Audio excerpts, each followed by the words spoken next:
The war in heaven stands as the most catastrophic conflict in the galaxy's history, a struggle so vast in scope and consequence that its echoes still reverberate through the present age of the 41st millennium.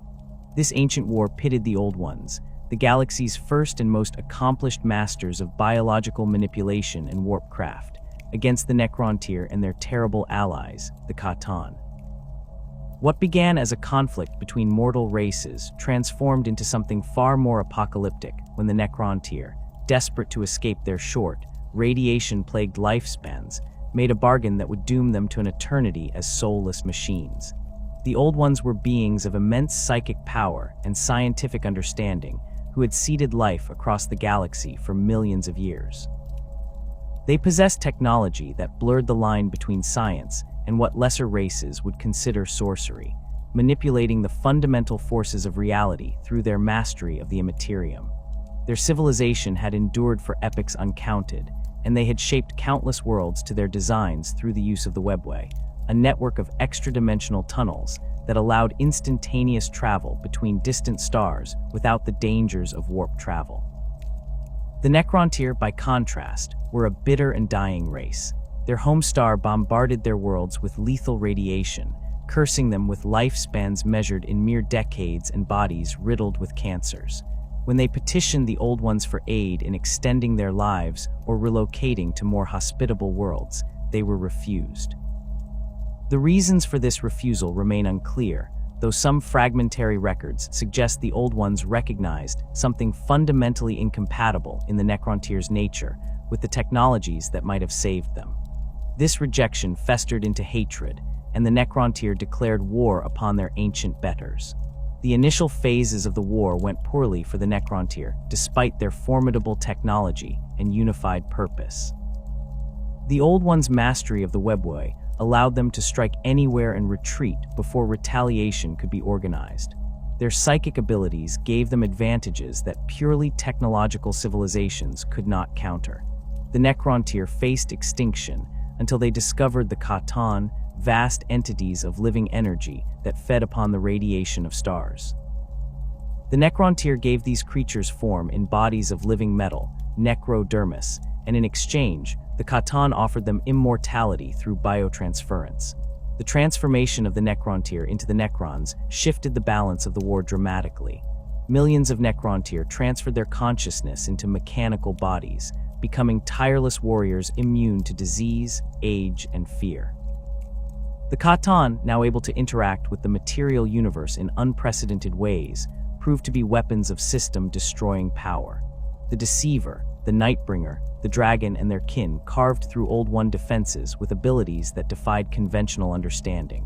Where the Old Ones had once held every advantage, they now found themselves facing an enemy that could not be killed in any conventional sense, and whose masters could extinguish stars with their hunger. The Old Ones recognized that their existing forces were insufficient to counter this new threat. The Eldar, perhaps their greatest creation before the Krork, had been shaped as a psychically potent race, capable of navigating and manipulating the warp with exceptional skill. They were elegant, swift, and possessed of souls that burned bright in the Imperium. Yet for all their capabilities, the Eldar were not designed as frontline shock troops. Their numbers grew slowly, their culture valued sophistication and craft, and their physical forms, while superior to most species, could not withstand the concentrated firepower of Necron weaponry or the reality warping presence of the Katan. The Jakaro, another Old One creation, demonstrated the ancient race's ability to instill technological aptitude into species at a genetic level. These simian creatures possessed an instinctive understanding of technology that allowed them to create devices of remarkable complexity without formal education or planning. However, they were small, non-aggressive, and entirely unsuited for military application. They represented the Old One's preference for subtle, long-term solutions rather than immediate martial force. Other servant races existed throughout the Old One's domain. Some possessed strength, others speed or cunning, but none combined the necessary attributes to turn the tide against the Necrons. The Old Ones needed warriors who could match the Necrons in resilience and exceed them in adaptability. They required soldiers who could be deployed in vast numbers, who would fight with unrelenting aggression, and who could survive on any battlefield from irradiated wastelands to the depths of space. Most critically, these warriors needed to be self-sufficient, capable of reproducing rapidly without extensive infrastructure, and able to operate independently when cut off from Old One oversight. The strategic situation demanded innovation. Necron forces could teleport across battlefields, phase through solid matter, and deploy weapons that stripped targets down to their component atoms. Their Gauss flayers could flay flesh from bone and reduce armored vehicles to molecular dust in seconds. Necron warriors felt no pain, no fear, and no hesitation. When destroyed, their bodies could be rebuilt by the same technology that had created them, making every battlefield a potential recruiting ground for future Necron forces. The Khatan themselves were even more terrifying, beings that could manipulate time, transmute matter, and consume entire populations to fuel their powers. Against such enemies, conventional biological soldiers proved woefully inadequate. The Old Ones watched as world after world fell to the advancing Necron legions.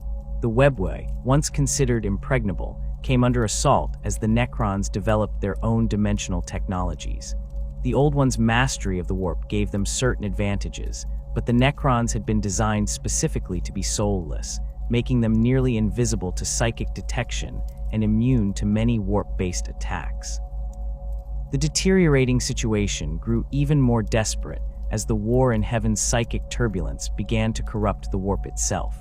The Imperium had once been relatively calm, a reflection of the ordered thoughts and emotions of the material universe's limited sentient populations. As the war intensified and billions died in apocalyptic battles, their death agonies and terror flooded into the warp. The psychic screams of dying civilizations created ripples and currents in the Imperium that had never existed before. Predatory entities began to coalesce from these negative emotions, drawn to the psychic beacon of suffering that the war had created. The Enslavers represented a threat that neither the Old Ones nor the Necrons had anticipated. These parasitic warp entities could force their way through the barriers between dimensions wherever psychic activity was sufficiently intense. Once in real space, they would seize control of psychically sensitive beings, using them as anchors to pull more of their kind through the dimensional barriers. An enslaver infestation could consume entire worlds, turning populations of psychic species into portals for an endless tide of possessing entities. The Old Ones, being highly psychic themselves, were particularly vulnerable to this threat.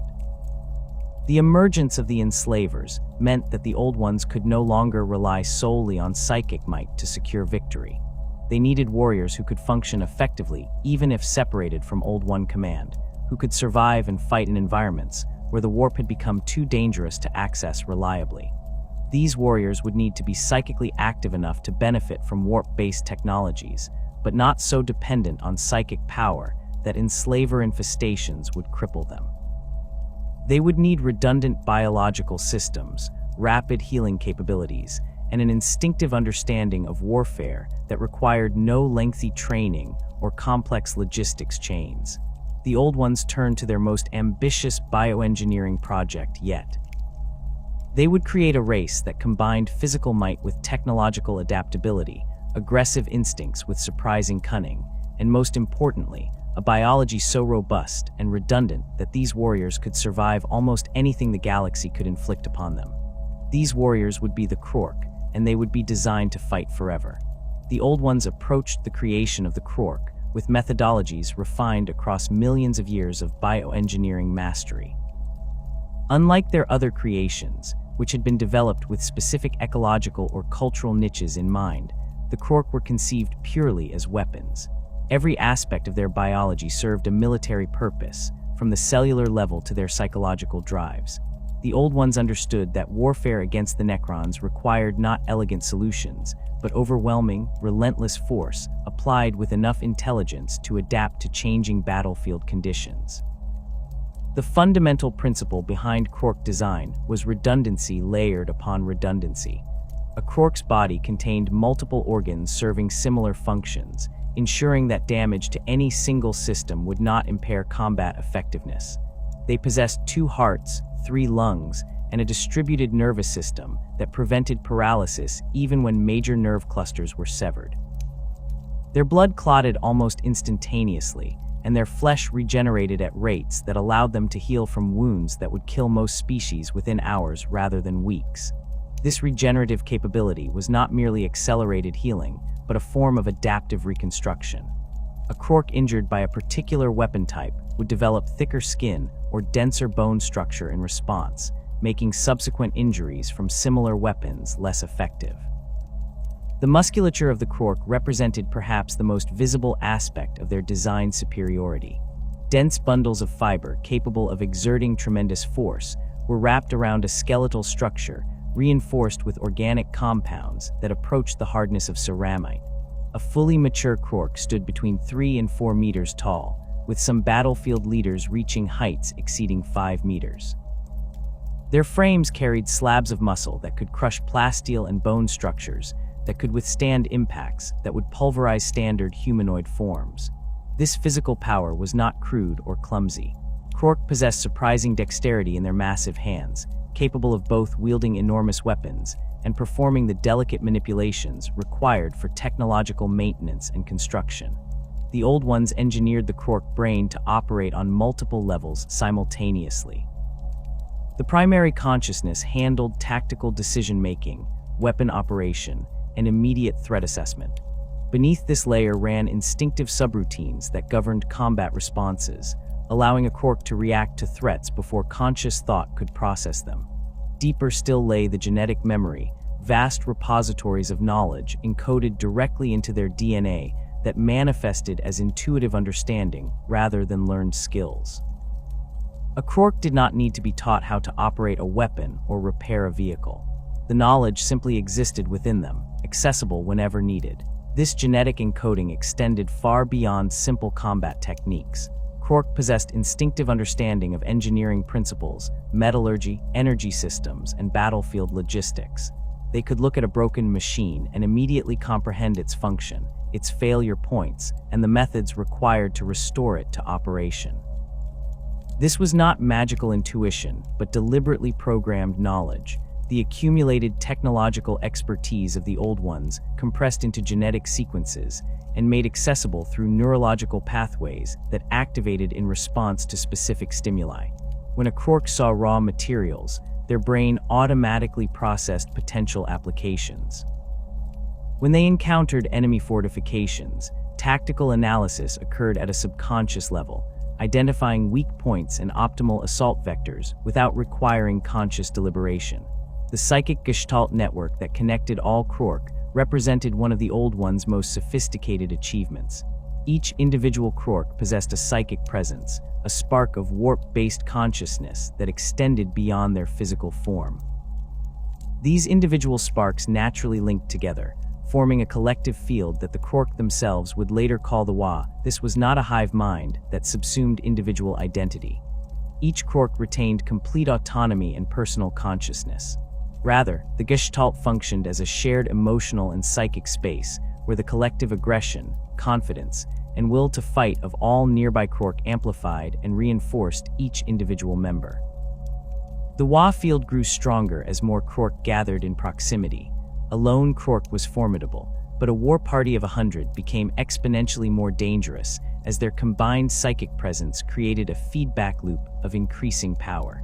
This field had measurable effects on reality itself. Krork weapons functioned more reliably when wielded by warriors immersed in a strong Wa field.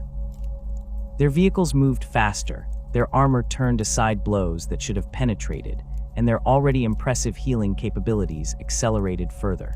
The Old Ones had essentially created a psychic force multiplier that scaled with army size, ensuring that Krork forces became more dangerous the more of them gathered in one location.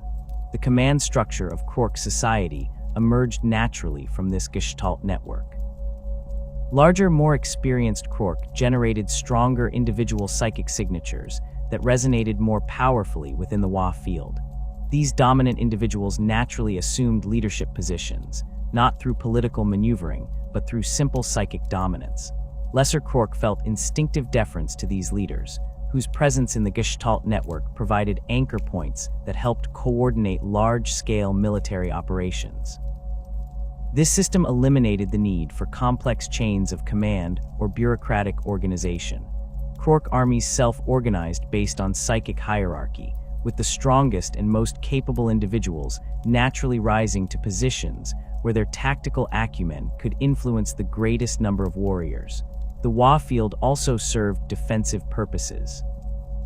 The collective psychic presence of Krork forces created a form of background noise in the warp that made it difficult for enemy psychers to target individual Krork with precision. Warp-based attacks that would devastate other species dissipated against the turbulent psychic environment generated by massed Krork formations. This was particularly valuable against enslaver infestations. While individual Krork possessed psychic presence, the Gestalt field's chaotic, aggressive nature made it extremely difficult for enslavers to establish the stable psychic connections required for possession. The constant psychic roar of Wa energy acted as interference, disrupting the precise mental manipulation that enslavers relied upon. The reproductive system of the Krork represented perhaps the most radical departure from conventional biology. The Old Ones had designed them as a fungal-animal hybrid, combining the resilience and reproductive capacity of fungal organisms with the mobility and intelligence of animal life. Krork did not reproduce through sexual means or live birth. Instead, they constantly shed microscopic spores from their skin, spores that remained viable in almost any environment. When a Krork died, their body released a final massive burst of spores in its death throes, ensuring that even defeat contributed to future Krork populations. These spores required no special conditions to germinate beyond basic organic matter and moisture. They could survive vacuum exposure, extreme temperatures, and radiation levels that would sterilize most bacterial life. Once conditions became favorable, the spores would germinate and begin growing through a complex life cycle. The first organisms to emerge were simple fungal forms that spread across available surfaces, breaking down organic and some inorganic materials to create nutrient-rich substrate. From this substrate emerged increasingly complex organisms, small squig creatures that served as food sources, then larger squigs with specialized functions, and finally the Krork themselves. Juvenile Krork emerged from fungal cocoons, already possessing significant size and capability. They did not experience the prolonged helplessness of human infancy. Within hours of emergence, a young Krork could walk, fight, and operate basic weapons. The genetic memory encoded in their DNA activated as their brains developed, providing them with immediate access to combat skills and technological knowledge. Within weeks, they reached combat effectiveness equivalent to veteran soldiers of other species. Within months, they achieved full physical maturity and could take their place in the battle line alongside Krork who had fought for years. This reproductive system meant that Krork forces could establish self-sustaining populations on any world they reached. A single Krork landing on a planet and surviving long enough to release spores could theoretically seed an entire planetary population. Battlefields where Krork fought became contaminated with spores that would continue producing new Krork long after the original warriors had moved on or been killed. The Old Ones had created a species that was nearly impossible to eradicate completely. Even if every visible Krork was destroyed, microscopic spores could remain dormant for years before conditions triggered germination. The technological knowledge encoded in Krork genetics manifested in practical rather than theoretical understanding. They did not comprehend the fundamental physics behind their weapons in the way a human scientist might. Instead, they possessed intuitive grasp of how components fit together, which materials served which purposes, and how to coax maximum performance from available resources. This knowledge adapted to circumstances. A Krork presented with unfamiliar technology could often determine its function and operation through a combination of genetic memory pattern matching and intuitive extrapolation. They excelled at improvisation, creating functional weapons and vehicles from scavenged materials that should not have worked according to conventional engineering principles. The Wa field played a role in this technological aptitude as well. Krork-built machines functioned more reliably than their construction quality suggested they should, particularly when operated by Krork immersed in a strong Gestalt field. This was not purely psychic phenomenon, but rather a combination of the Krorks' intuitive understanding of mechanical tolerances and the minor reality warping effects of concentrated Wa energy. A Krork weapon might appear crude, its components mismatched and its assembly haphazard, yet it would fire reliably and hit with devastating force because the Krork who built it instinctively understood which imperfections mattered and which could be ignored. The Old Ones had created in the Krork a species that was simultaneously sophisticated and brutal, intelligent, yet driven by instincts toward aggression and warfare. They were warriors who could think tactically and strategically, while never losing the edge of violence that made them effective shock troops. They could build and maintain complex technology while remaining fundamentally focused on its application in combat. They were psychically active enough to benefit from warp-based capabilities, while possessing enough psychic redundancy to resist the predation of warp entities. Most importantly, they were self-sustaining and self-replicating, requiring no support infrastructure or lengthy training programs to maintain their effectiveness across generations and battlefronts. The Krork emerged from their genesis as the Old Ones' answer to an existential threat, weapons designed with singular purpose and terrifying efficiency. They would prove themselves against the Necrons in battles that would reshape the galaxy, but the very characteristics that made them such effective warriors would also ensure their legacy persisted long after their creators had vanished from the galaxy. The physical form of a Krork represented the pinnacle of the Old Ones' bioengineering capabilities, a living weapon system that combined brute force with sophisticated biological mechanisms. Where other species evolved through natural selection over millions of years, the Krork were designed from the molecular level upward with specific combat parameters in mind. Every organ, every muscle fiber, every neural pathway served a purpose in creating the most effective warrior the galaxy had yet seen. A fully mature Krork stood approximately 10 meters tall, though battlefield commanders and specialists could reach even greater heights depending on their role and experience. This immense stature was not simply scaled-up humanoid proportions, but a carefully engineered structure that maintained mobility while maximizing strength and durability. Their skeletal framework consisted of bone-like material reinforced with metallic compounds that the Krork's body naturally deposited during growth.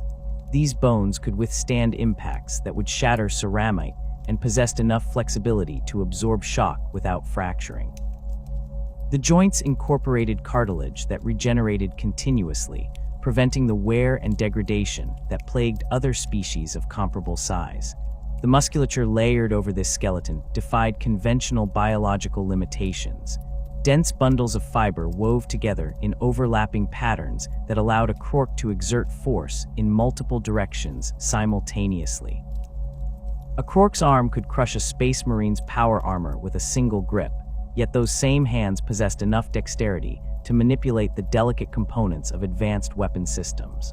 The muscle tissue itself was more efficient than standard biological material, converting energy into mechanical force with minimal waste heat. This efficiency meant that Krork could sustain physical exertion that would exhaust other species within minutes for hours without significant performance degradation. The cardiovascular system that powered this massive frame operated on principles of aggressive redundancy. Two primary hearts pumped blood through a network of vessels that included multiple parallel pathways for every major organ system. If one heart failed or a major artery was severed, secondary systems immediately compensated, maintaining blood pressure and oxygen delivery to critical tissues. The blood itself carried oxygen with exceptional efficiency through specialized compounds that allowed Krork to function in atmospheres that would suffocate most species. This same blood clotted within seconds of exposure to air, forming temporary seals over wounds that would cause other creatures to bleed out in minutes. 3 lungs provided respiratory capacity far exceeding what the Krork's size alone would suggest. The primary lung handled normal breathing, while 2 secondary lungs could be activated during periods of extreme exertion or when operating in compromised atmospheres. These organs could extract oxygen from trace amounts in near-vacuum conditions and filter out toxins that would be lethal to unmodified biology. The The Krorks' respiratory system included specialized chambers that could store oxygenated blood, allowing them to survive for extended periods without breathing at all. This capability proved invaluable during boarding actions in the void, or when fighting in environments saturated with chemical weapons. The regenerative capabilities of Krork biology operated at speeds that seemed impossible to observers unfamiliar with their nature. Minor wounds closed within minutes, flesh knitting together as specialized cells flooded the injury site and began rapid reconstruction. Major injuries that severed limbs or damaged organs triggered a more dramatic response. The Krork's body would enter a state of accelerated metabolism, consuming stored energy reserves to fuel cellular reconstruction at rates that generated visible heat. A Krork missing an arm could regrow a functional replacement within days, though the process left them ravenous, as their body demanded enormous caloric intake to fuel the reconstruction. This regeneration was not simple healing, but adaptive reconstruction. When a Krork suffered damage from a particular weapon type, their body analyzed the injury at a cellular level and modified the affected tissues to better resist similar damage in the future. Burns from energy weapons prompted the development of heat-resistant skin layers. Impacts from kinetic weapons triggered bone density increases and the formation of subdermal armor plates. Exposure to radiation or chemical agents led to the evolution of specialized organs that could neutralize or metabolize these threats. Over the course of a Krork's combat career, their body became a living record of every battle they had survived, each injury leaving them more resistant to similar attacks.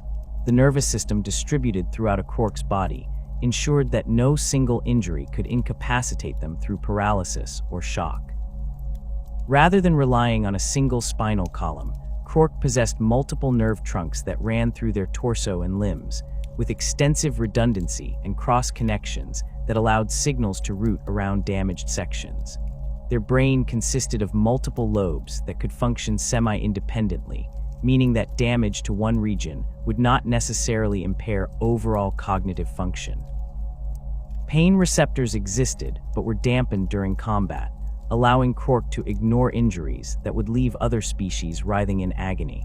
This was not numbness, but a biological prioritization system that suppressed non-critical sensory input when the Gestalt field indicated combat conditions. The digestive system of a Krork could process almost any organic matter and many substances that other species would consider inedible. Powerful acids broke down materials ranging from plant matter to enemy corpses, extracting nutrients with remarkable efficiency. Specialized organs filtered out toxins and heavy metals, storing them in isolated chambers where they could be either neutralized or repurposed. This adaptability meant that Krork forces could sustain themselves on hostile worlds with minimal logistic support, consuming local flora and fauna regardless of whether those organisms had evolved for edibility. The Krork's metabolism could even extract useful compounds from petroleum products and certain plastics when no better nutrition sources were available. The psychic potential inherent in every Krork manifested through their connection to the Gestalt consciousness, that rolling sea of aggressive energy that the species generated collectively. Each individual Krork possessed a psychic signature, a presence in the warp that extended beyond their physical form. This signature was not particularly powerful in isolation, but when multiple Krork gathered in proximity, these individual signatures began to resonate and amplify each other. The resulting psychic field, the Wa, grew exponentially stronger as more Krork contributed to it, creating a feedback loop where the collective confidence and aggression of the group enhanced each individual's capabilities. The Wa field affected reality in measurable ways. Weapons fired by Krork immersed in a strong Gestalt field hit harder and more reliably than identical weapons used outside such conditions. Armor worn by Krork in the midst of a Wa turned aside blows that should have penetrated, not through any change in the material properties, but through minor fluctuations in probability and trajectory influenced by the psychic field. Vehicles operated by Krork moved faster, and their engines ran more efficiently when surrounded by the Gestalt consciousness, as if the machines themselves responded to the collective will of their operators. These effects were subtle compared to overt psychic powers, but were widespread and constant, affecting every aspect of Krork warfare. The Gestalt consciousness also served as a communication network that transcended normal limitations of language and distance. Krork within range of the WA field could sense each other's positions, emotional states, and tactical intentions without verbal communication. A commander's desire to attack a specific target would ripple through the Gestalt, and subordinate warriors would respond to that impulse, even if they had received no verbal orders. This allowed Krork forces to coordinate complex maneuvers with minimal explicit communication, responding to threats and opportunities with the fluid adaptability of a single organism rather than a collection of individuals. The psychic hierarchy that emerged from the Gestalt field determined leadership through raw psychic dominance rather than formal rank structures. Larger, more experienced Krork generated stronger individual signatures that resonated more powerfully within the WA field. These dominant individuals naturally assumed command positions because lesser Krork felt instinctive deference to their stronger psychic presence. This was not mind control or coercion, but a fundamental aspect of how Krork society functioned. The strongest led because their strength was self-evident to every Krork who came within range of their psychic aura. The integration of biological and technological components in Krork equipment demonstrated the species' unique approach to warfare. Where other species created weapons and armor as separate items to be worn or carried, Krork technology often interfaced directly with their biology. Their armor was not merely protective plating, but a sophisticated system that connected to their nervous system, providing sensory feedback and enhancing their already formidable strength through powered exoskeleton elements. This armor incorporated self-repair mechanisms that drew on the same principles as Krork biological regeneration, using specialized compounds that flowed into damaged sections and hardened into replacement material. Krork weapons represented a fusion of advanced engineering principles and brutal effectiveness. Their primary weapons typically consisted of large-caliber projectile weapons that fired rounds capable of penetrating heavy armor at considerable range. These weapons incorporated recoil compensation systems that allowed even their massive bulk to be controlled during sustained fire, and their ammunition fed from high-capacity magazines that could sustain fire rates that would overheat lesser weapons. Energy weapons in Krork arsenals discharged beams that could slag armor and vaporize flesh, powered by compact generators that produced energy outputs far exceeding their size and weight would suggest possible. The sophistication of Krork equipment often surprised enemies who assumed that such brutal warriors would employ crude weapons. Krork armor incorporated energy shielding that could deflect or absorb incoming fire, sensor systems that provided battlefield awareness across multiple spectrums, and communication gear that worked in concert with the Gestalt consciousness to coordinate forces across vast distances. Their weapons featured targeting systems that interfaced with the operator's nervous system, allowing for accuracy that seemed impossible given the weapon's size and the Krork's aggressive fighting style. Melee weapons combined monomolecular edges with power field technology, creating implements that could cleave through nearly any material. The technological knowledge that allowed Krork to create and maintain this equipment was encoded in their genetics rather than learned through traditional education. A Krork examining a damaged weapon would instinctively understand its function and the methods required to repair it. This knowledge manifested as intuitive comprehension rather than theoretical understanding. They did not necessarily grasp the fundamental physics behind their technology, but they possessed complete practical knowledge of how to build, maintain, and modify their equipment. This genetic encoding meant that technological knowledge persisted across generations without need for written records or formal teaching, though the depth and sophistication of this knowledge would prove vulnerable to degradation if the species itself declined. The environmental tolerances built into Krork biology allowed them to fight effectively across an enormous range of conditions. They could operate in hard vacuum for extended periods using their oxygen storage capabilities and the natural pressure resistance of their reinforced bodies. Extreme temperatures that would kill unprotected humans within minutes barely slowed Krork warriors, whose bodies could regulate temperature through multiple mechanisms, including specialized heat exchange organs, and the ability to enter temporary metabolic states that reduced thermal sensitivity. Radiation that would deliver lethal doses to other species was processed and neutralized by Krork biological systems, though sufficiently intense exposure could still cause damage that required their regenerative capabilities to address. Disease and biological weapons proved largely ineffective against Krork physiology. Their immune systems operated with aggressive efficiency, identifying and neutralizing pathogens before they could establish infections. The distributed nature of their organ systems meant that even if a disease managed to damage one system, redundant backups would maintain function, while the Krork's body fought off the infection and regenerated damaged tissues.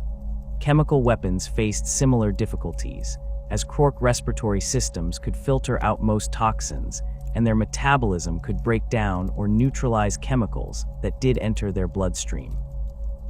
Only the most virulent and specifically engineered biological or chemical agents posed serious threats, and even these often proved less effective than their designers hoped. The combination of these physical specifications, regenerative capabilities, psychic potential, and technological integration created warriors that could sustain combat operations under conditions that would annihilate conventional forces. A Krork could fight for days without rest, sustain injuries that would kill most species multiple times over, and continue operating effectively even when cut off from support or reinforcement. They were designed to be deployed anywhere, against any enemy, under any conditions, and to continue fighting until either they achieved victory or every last warrior was destroyed. The Old Ones had created not merely soldiers, but a self-perpetuating war machine that could be unleashed upon the galaxy and trusted to fulfill its purpose without requiring constant oversight or support. The military apparatus of the Krork represented a sophistication that belied their brutal reputation. While their physical prowess and regenerative capabilities made them formidable individual combatants, it was their organizational structure and tactical doctrine that transformed them from dangerous warriors into the galaxy-conquering force the Old Ones required. The command hierarchy emerged organically from the psychic gestalt, creating a system where leadership was determined by demonstrable capability rather than political maneuvering or hereditary succession. At the apex of Krork military organization stood the warlords, individuals whose psychic presence dominated entire planetary theaters of war. These were not merely the largest or oldest Krork, but those whose combination of combat experience, tactical acumen, and raw psychic strength created signatures in the WoW field that resonated across continents. A warlord's thoughts rippled through the Gestalt consciousness, influencing the behavior of millions of lesser Krork without requiring explicit verbal commands. When a warlord identified a strategic objective, subordinate commanders instinctively understood their role in achieving that objective through their connection to the Gestalt field. Beneath the warlords operated a tier of specialized commanders whose roles reflected the diverse requirements of combined arms warfare. War leaders commanded ground forces, coordinating infantry, armor, and artillery assets across battlefield sectors. Fleet masters controlled void-capable vessels and directed orbital operations, their understanding of three-dimensional combat space encoded in the same genetic memory that gave all Krork their technological aptitude. Siege masters specialized in the reduction of fortified positions, possessing intuitive grasp of structural engineering that allowed them to identify weak points in enemy defenses and direct overwhelming firepower against them. Each of these specialists operated with considerable autonomy, their authority deriving from their psychic strength within their domain of expertise rather than formal appointment. The tactical execution level consisted of squad and company leaders who directed smaller formations in immediate combat situations. These Krork achieved their positions through demonstrated competence in battle, their psychic signatures growing stronger with each successful engagement. A squad leader who consistently led their warriors to victory found their presence in the Gestalt field strengthening, which in turn attracted more Krork to follow them. This created a meritocratic system where effective leaders naturally accumulated larger followings, while incompetent commanders found themselves abandoned as their warriors gravitated towards stronger psychic presences. Communication within this hierarchy operated on multiple levels simultaneously. The Gestalt consciousness provided a baseline awareness of friendly positions, enemy locations, and tactical priorities that all Krork within range could access. Overlaid on this psychic foundation were more conventional communication systems built into Krork armor and vehicles. These systems transmitted tactical data, target designations, and logistical information across encrypted channels that enemy forces found extremely difficult to intercept or decode. The encryption changed constantly, not through deliberate reprogramming, but because the WA field itself influenced the communication protocols in ways that varied based on the specific psychic signatures of the Krork using them. Strategic planning among the Krork demonstrated a level of sophistication that their enemies often failed to anticipate until too late. Warlords and their senior commanders conducted detailed analysis of enemy capabilities, supply lines, and strategic vulnerabilities. They understood combined arms doctrine, the importance of logistics, and the value of intelligence gathering. Krork forces deployed scouts to reconnoiter enemy positions, used diversionary attacks to mask their true objectives, and coordinated multi-pronged assaults that struck at carefully selected weak points in enemy defenses. Their genetic memory included tactical principles accumulated across millions of years of Old One military experience, knowledge that manifested as intuitive understanding of warfare at every scale from individual duels to planetary campaigns. The technology available to Krork forces far exceeded the crude equipment that would later characterize their devolved Ork descendants. Krork weapons incorporated principles of energy manipulation and materials, science that few species in the galaxy could match. Their standard infantry weapons fired projectiles accelerated to velocities that allowed them to penetrate heavy armor at ranges exceeding 2 kilometers. These weapons featured integral targeting systems that interfaced directly with the operator's nervous system, providing accuracy that seemed impossible for weapons of their size and rate of fire. The projectiles themselves were not simple slugs, but sophisticated munitions that could be programmed for different effects. Armor-piercing penetrators for hardened targets, fragmentation rounds for infantry, and incendiary charges for area denial. Energy weapons in Krork arsenals discharged beams of coherent radiation that could slag ceramite and vaporize flesh. These weapons drew power from compact fusion generators that produced energy outputs disproportionate to their physical size. The generators incorporated safety systems and heat management technology that prevented catastrophic failures even when damaged in combat. Krork energy weapons could sustain fire rates that would cause other species' equivalent weapons to overheat and fail, their superior engineering allowing for continuous operation limited only by power cell capacity. When those cells depleted, they could be recharged from any available power source or replaced in seconds through quick-release mechanisms built into the weapon's frames. Teleportation technology gave Krork forces tactical flexibility that few enemies could counter. Individual warriors and entire squads could be transported instantly across battlefield distances, appearing behind enemy lines or reinforcing threatened positions before opponents could react.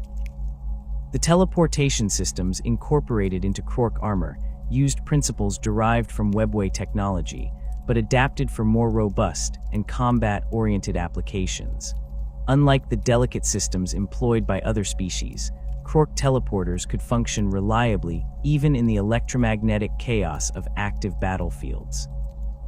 The WA field itself seemed to stabilize the dimensional transitions, reducing the risk of materialization errors that plagued less sophisticated teleportation technology. Vehicle-mounted teleporters allowed for the rapid redeployment of armor and artillery assets, transforming static defensive positions into fluid, mobile operations, where Krork forces could concentrate overwhelming firepower at critical points before enemy reserves could respond.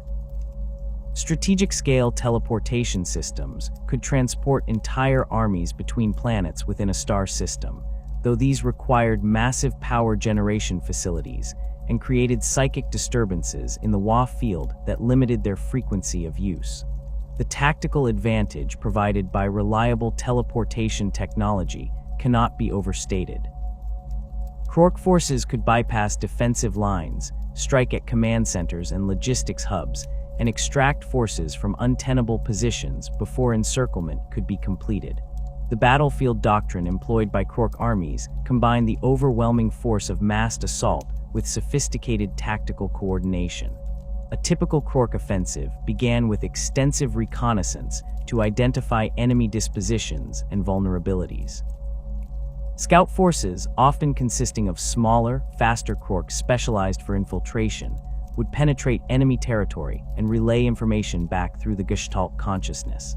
This intelligence informed the deployment of Krork forces, with commanders positioning their assets to exploit identified weaknesses while maintaining reserves to respond to unexpected enemy actions.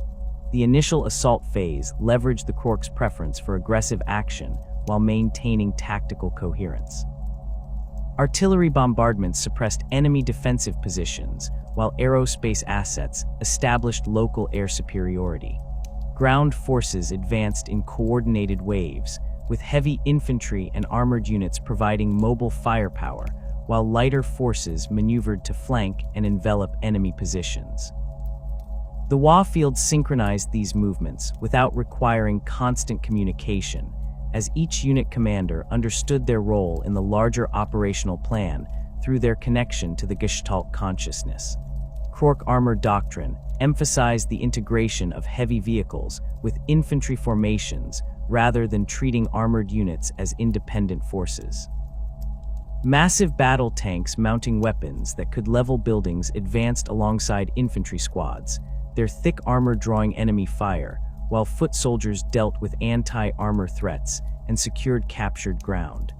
These tanks incorporated technology that allowed them to continue fighting even after sustaining damage that would immobilize lesser vehicles.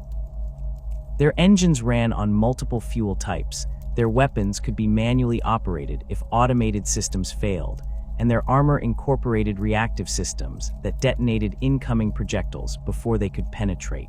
The war engines deployed by Krork forces dwarfed even their largest tanks. These towering constructs stood dozens of meters tall, bristling with weapons that could engage targets across the entire battlefield spectrum. Anti-infantry weapons scoured approaching ground forces, anti-armor cannons demolished enemy vehicles, and anti-aircraft systems denied aerospace superiority to opponents. The largest war engines mounted weapons capable of cracking open fortified bunkers with single shots, their power requirements met by fusion reactors that could provide enough energy to power small cities. These engines did not operate in isolation, but as focal points for Krork battle lines, their presence in the WA field strengthening the resolve of nearby warriors and their firepower breaking enemy formations that might otherwise hold against conventional assault. Void warfare capabilities allowed Krork forces to project power across star systems and conduct operations in the hostile environment of space. Krork vessels ranged from small, agile attack craft to massive battleships that could engage enemy fleets while simultaneously deploying ground forces to planetary surfaces. The ships incorporated the same principles of redundancy and resilience that characterized all Krork technology. Their hulls consisted of layered armor that could withstand tremendous punishment. Their engines could operate at full capacity even with significant damage to secondary systems, and their weapons batteries could maintain fire even as sections of the ship lost power or atmosphere. Krork shipboard weapons included mass drivers that launched projectiles at relativistic velocities, energy weapons that could cut through enemy vessels at ranges measured in thousands of kilometers, and missile systems that deployed warheads capable of cracking open enemy armor or disrupting their power systems. The ships also carried teleportation systems that could deploy boarding parties directly into enemy vessels, bypassing external defenses to strike at critical systems from within. These boarding actions leveraged the Krork's physical superiority and regenerative capabilities, as even heavily armed enemy crews found themselves overwhelmed by warriors who could shrug off wounds that would kill other species and continue fighting with undiminished effectiveness. Fleet tactics employed by Krork forces demonstrated the same combination of aggression and sophistication that characterized their ground operations. Krork fleets did not simply charge at enemy formations, but maneuvered to achieve advantageous positions, concentrated fire on priority targets, and used their superior numbers and resilience to overwhelm enemy defenses through sustained pressure. They understood the importance of controlling orbital space above contested worlds, recognizing that whoever commanded the orbitals could dictate the terms of ground engagements through bombardment and the ability to reinforce or withdraw forces at will. Planetary fortifications constructed by Krork forces transformed conquered worlds into nearly impregnable strongholds. These fortifications incorporated multiple defensive layers, beginning with orbital defense platforms that could engage approaching enemy fleets at extreme range. Surface installations included massive gun emplacements capable of targeting vessels in orbit, anti-aircraft batteries that created overlapping fields of fire, and ground-based shields that could deflect orbital bombardment. The fortifications themselves were built to withstand sustained assault, their walls constructed from materials that could absorb tremendous kinetic and thermal energy, their internal layouts designed to channel attackers into kill zones where concentrated firepower could be brought to bear. The construction of these facilities demonstrated the Krorks' intuitive understanding of engineering and logistics. They could assess planetary resources, identify optimal locations for defensive installations based on terrain and strategic considerations, and direct the construction of fortifications that maximized defensive capability while minimizing resource expenditure. The speed at which Krork forces could fortify a position often caught enemies off guard, as worlds that seemed vulnerable one week became fortress worlds the next, their surfaces studded with weapon emplacements and their orbitals patrolled by defensive platforms. Supply and logistics, often the limiting factor for military operations, posed minimal constraints on Krork campaigns due to their biological adaptability and technological sophistication. Krork forces could subsist on local resources, their digestive systems allowing them to consume native flora and fauna regardless of compatibility with their biology. Their equipment could be repaired using scavenged materials, as Krork technicians possessed the intuitive knowledge required to adapt available resources to their needs. Ammunition for projectile weapons could be manufactured from raw materials using portable fabrication systems, and energy weapons required only power sources to remain operational. This logistical independence meant that Krork forces could sustain operations in hostile territory far longer than conventional armies. Their ability to live off the land and maintain their equipment with minimal support, allowing them to campaign continuously without requiring extensive supply lines. The integration of all these elements created a military force that could operate effectively at every scale of warfare, from individual combat to fleet actions involving thousands of vessels. The Krork were not mindless berserkers who relied solely on physical prowess, but sophisticated warriors who combined overwhelming force with tactical flexibility and strategic planning. Their technology gave them capabilities that few species could match. Their command structure ensured effective coordination across vast battlefields, and their biological resilience allowed them to sustain operations under conditions that would break other armies. Against the Necrons and their Khatan masters, the Krork would prove themselves as the weapon the Old Ones needed, their war machine grinding forward across countless worlds in battles that would reshape the galaxy. The war in heaven reached its most intense phase when the Krork legions finally achieved full operational deployment across the galaxy's contested zones.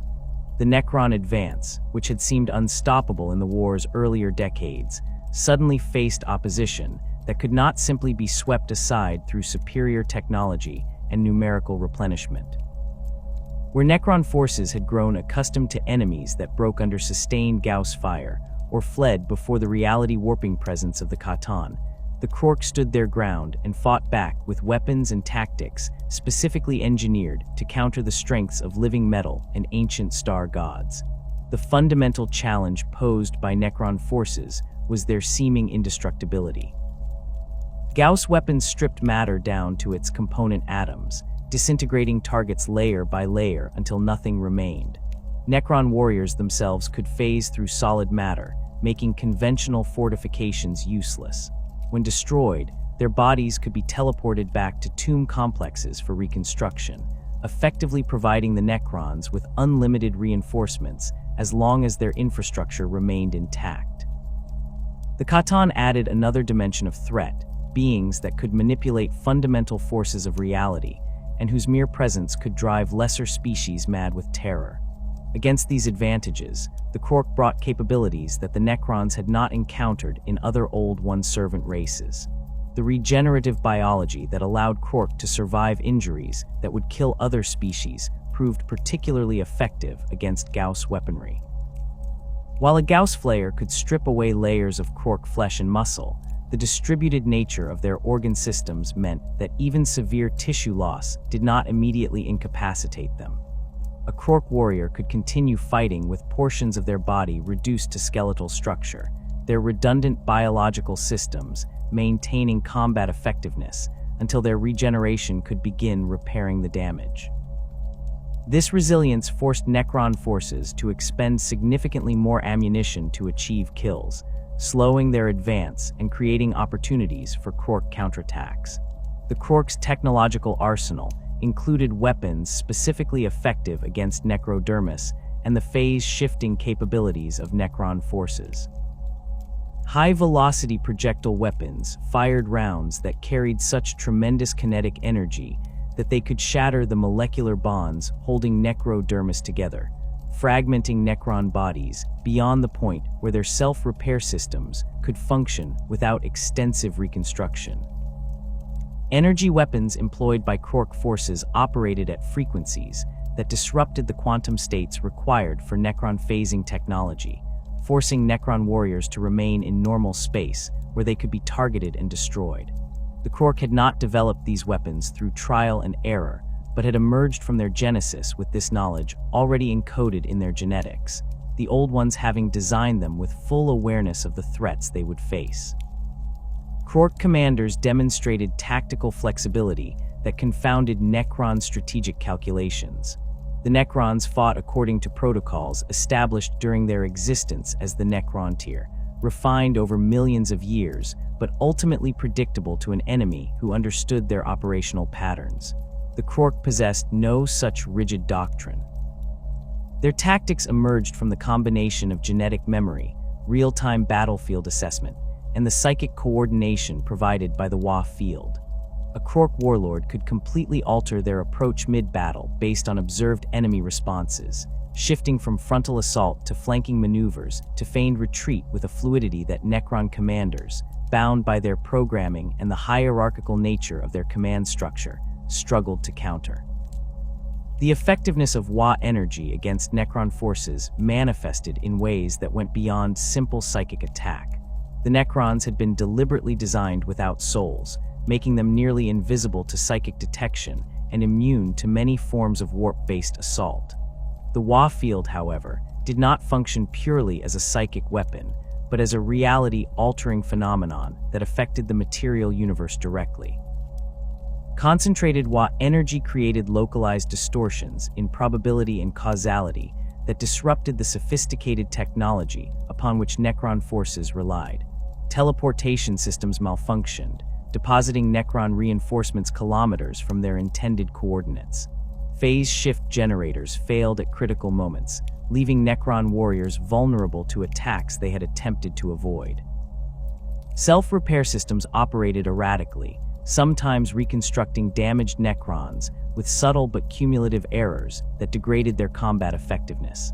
These effects intensified in proportion to the number of Krork present and the intensity of combat. A small Krork raiding force might cause minor technical difficulties for Necron defenders, but when millions of Krork gathered for a planetary assault, the Wa field reached levels that created cascading failures throughout Necron systems.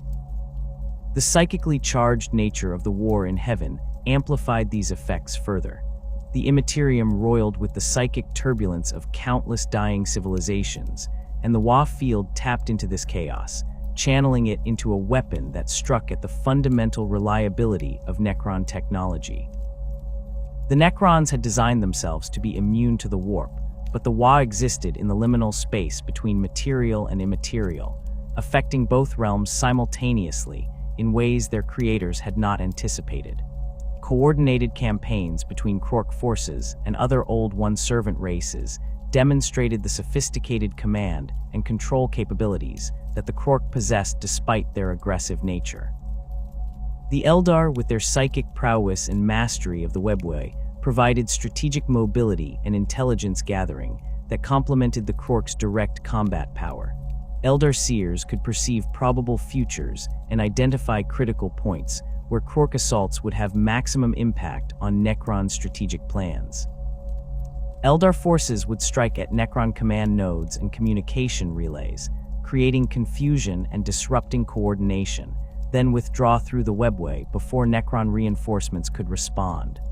Hours or days later, Krork armies would assault the same sectors, exploiting the disarray created by Eldar raids to achieve breakthrough victories that neither species could have accomplished independently. The integration of Krork and Eldar operations required sophisticated coordination given the vast differences in their combat doctrines and cultural approaches. The Eldar fought with precision and elegance, their forces striking at carefully selected targets before withdrawing to avoid attrition. The Krork preferred sustained offensive operations that ground down enemy resistance through relentless pressure and overwhelming firepower. These approaches could have been contradictory, but the Old Ones had designed both species with complementary capabilities. Krork commanders understood instinctively how to exploit openings created by Eldar operations, while Eldar seers recognized the value of Krork resilience in holding territory that Eldar forces had helped capture, but could not garrison without unacceptable losses. Communication between the species operated through psychic channels that transcended language barriers. Eldar psychers could interface with the WoW field, their refined psychic senses allowing them to perceive the intentions and tactical plans of Krork commanders without requiring verbal exchange. This psychic coordination allowed for real-time adjustments to joint operations as battlefield conditions changed. When Eldar forces identified unexpected Necron reinforcements moving toward a Krork assault, they could communicate this information instantly through psychic means, allowing Krork commanders to redirect reserves or adjust their attack vectors before the enemy reinforcements arrived. Other Old One servant races contributed their own specialized capabilities to the war effort. The K-nib, silicon-based lifeforms capable of surviving in extreme environments, operated as scouts and infiltrators in regions where even Krork biology would be challenged. Their reports on Necron dispositions and fortification layouts informed Krork planning for planetary assaults. The Ration, a species with natural affinity for technology, assisted in analyzing captured Necron equipment and identifying vulnerabilities that could be exploited in future engagements. These collaborative efforts created a military coalition that could adapt to Necron tactics faster than the Necrons could modify their responses. The Krork's role in combating the Khatan themselves represented perhaps their most critical contribution to the war in heaven. The star gods possessed power that dwarfed conventional military forces, their ability to manipulate matter and energy at fundamental levels, making them nearly invulnerable to normal weapons. The Nightbringer could snuff out suns with a gesture. The Deceiver could turn entire armies against each other through illusion and manipulation, and the Dragon could transmute matter through will alone. Against such beings, the Krork brought numbers, resilience, and the reality-warping effects of the WoW field concentrated to levels that could affect even entities of the Khatan's magnitude. Battles between Krork forces and Khatan led Necron legions, devastated entire star systems. The Khatan would unleash their powers, attempting to break Krork formations through displays of overwhelming force. Stars would flare with unnatural intensity, bathing battlefields in radiation that should have killed every living thing. Gravity would fluctuate wildly as Catan manipulated local space-time, crushing some warriors while sending others floating helplessly into the void. Matter itself would betray Krork forces as the dragon transmuted their weapons and armor into inert substances or hostile materials. Yet the Krork endured. Their biology adapted to radiation exposure, their numbers absorbed casualties that would have broken other species, and the Wa field created zones of stabilized reality where Catan powers operated less reliably. The Krork could not kill Catan through conventional means, but they could wound them, drive them back, and most importantly, tie them down in protracted engagements that prevented the star gods from devastating other fronts. A Catan confronting a Krork Wa of sufficient size faced the prospect of spending months or years grinding through endless waves of warriors who refused to break regardless of casualties. During this time, Eldar and other Old One forces could operate elsewhere, achieving strategic objectives that the occupied Catan could not prevent. This strategy of containment and attrition played to Krork's strengths, their rapid reproduction and regenerative capabilities allowing them to sustain losses that would exhaust the recruitment pools of other species. Specific engagements demonstrated the Krork's effectiveness as a counter to the Necron threat. The defense of the Adrathic sector saw Krork forces hold a critical webway junction against Necron assault for 7 years of continuous combat. Necron forces teleported directly into Krork defensive positions, their Gauss weapons and phase shift technology allowing them to bypass conventional fortifications. The Krork responded by flooding the entire sector with warriors, creating such density of forces that Necron teleportation systems struggled to find clear materialization points. The Wa field reached intensity levels that caused Necron resurrection protocols to malfunction, with destroyed warriors failing to return to their tomb complexes or returning with corrupted programming that rendered them non-functional. By the engagement's end, the Necrons had expended more resources attempting to capture the sector than its strategic value warranted, a victory of attrition that only the Krork's unique biology made possible. The Krork assault on the Necron tomb world of Thanatos demonstrated their capability for offensive operations against heavily fortified positions. The world's surface bristled with Gauss pylons and defensive installations that could reduce attacking fleets to atomic particles. Necron forces numbered in the billions, with multiple Catan shards bound within the planet's core to power its defenses. The Krork deployed a Wa of unprecedented scale, their fleet emerging from the warp at the system's edge and advancing despite horrific losses to the defensive fire. Teleportation systems deposited Krork shock troops directly onto the planet's surface, bypassing orbital defenses to strike at ground installations. The battle lasted decades, with Krork forces gradually overwhelming defensive positions through sheer persistence and the cumulative effects of Wa energy on Necron systems. When the world finally fell, its tomb complexes were shattered beyond repair, eliminating a major Necron stronghold and the resources it represented. The Krork's contribution to the war in heaven extended beyond individual battles to strategic impact on the conflict's overall trajectory. Before their deployment, the Necrons had achieved momentum that suggested eventual victory despite the Old One's technological sophistication. The introduction of Krork forces reversed this momentum, creating a strategic stalemate where neither side could achieve decisive advantage. The Necrons could not advance as rapidly when every world required years of combat to capture, and the resource expenditure involved in fighting Krork forces strained even their vast reserves.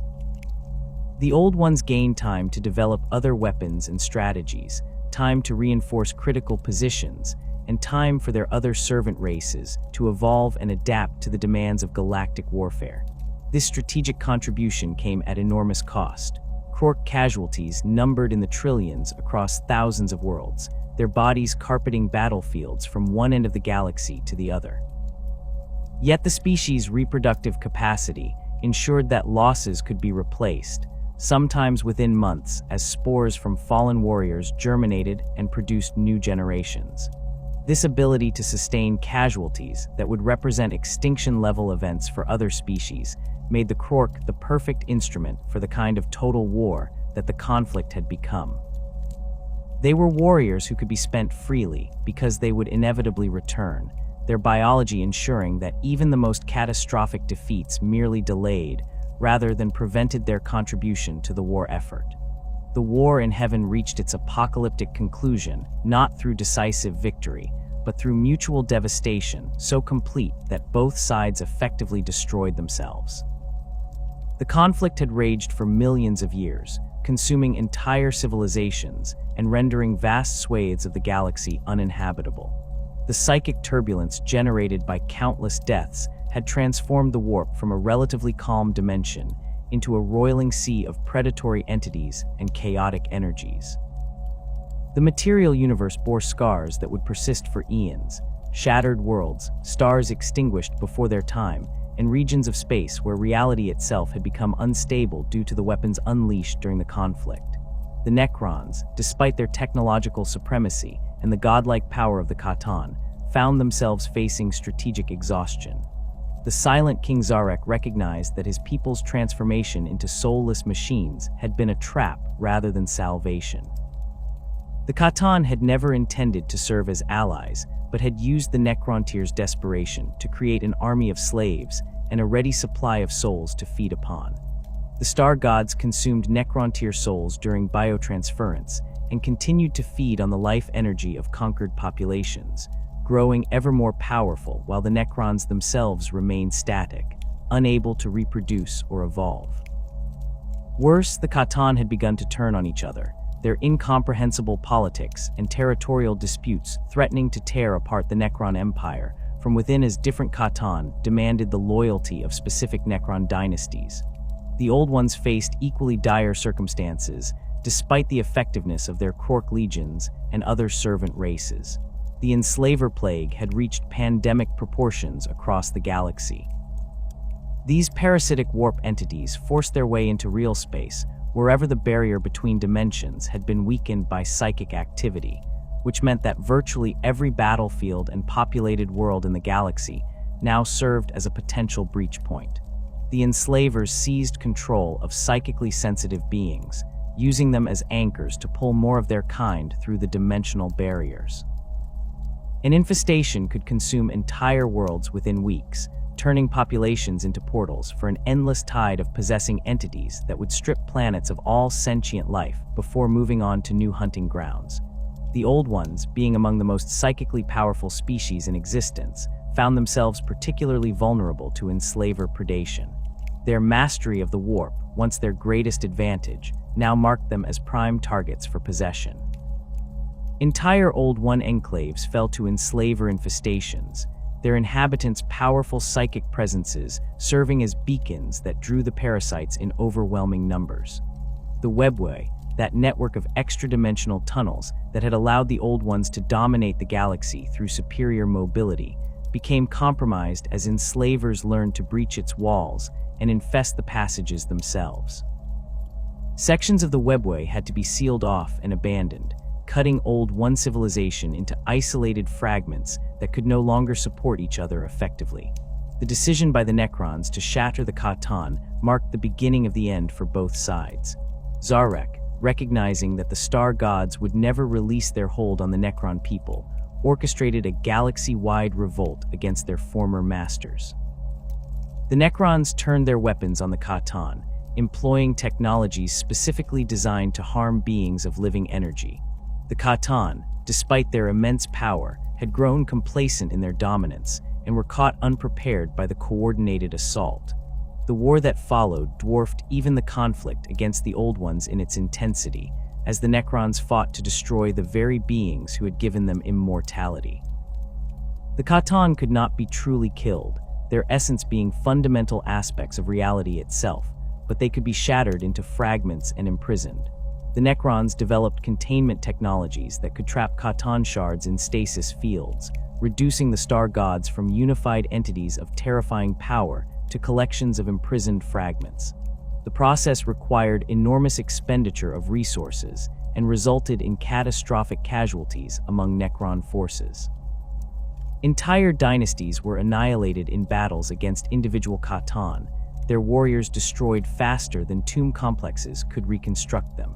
Planets were rendered lifeless by the death throes of dying star gods, their final moments unleashing energies that sterilized entire systems.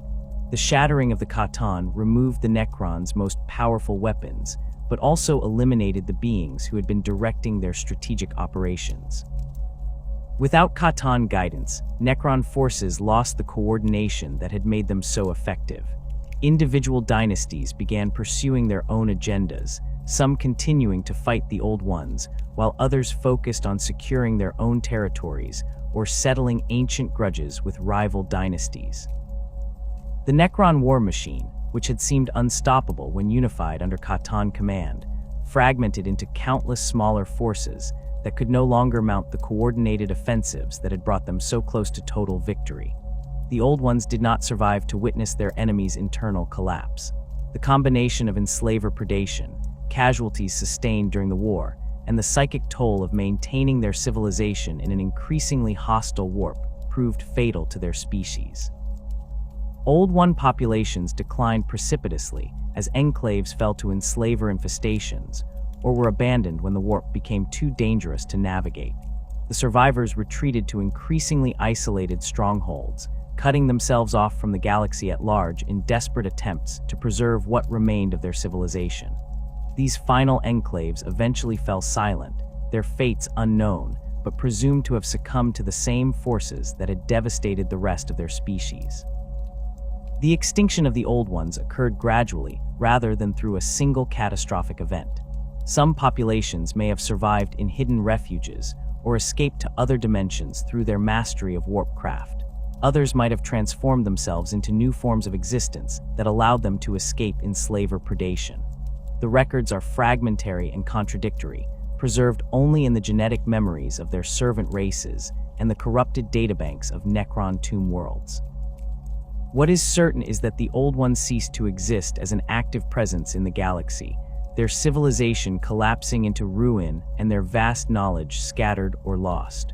For the Krork, the Old Ones' extinction represented a catastrophe whose full implications would only become apparent over the following millennia. The species had been designed to operate under Old One guidance, their society structured around the assumption that their creators would provide strategic direction and maintain the psychic infrastructure that supported Krork civilization. The genetic memory that gave Krork their technological knowledge and tactical acumen was not static, but required periodic reinforcement and updating through psychic contact with Old One overseers. Without this maintenance, the information encoded in Krork DNA would gradually degrade, becoming less precise and more fragmented with each generation.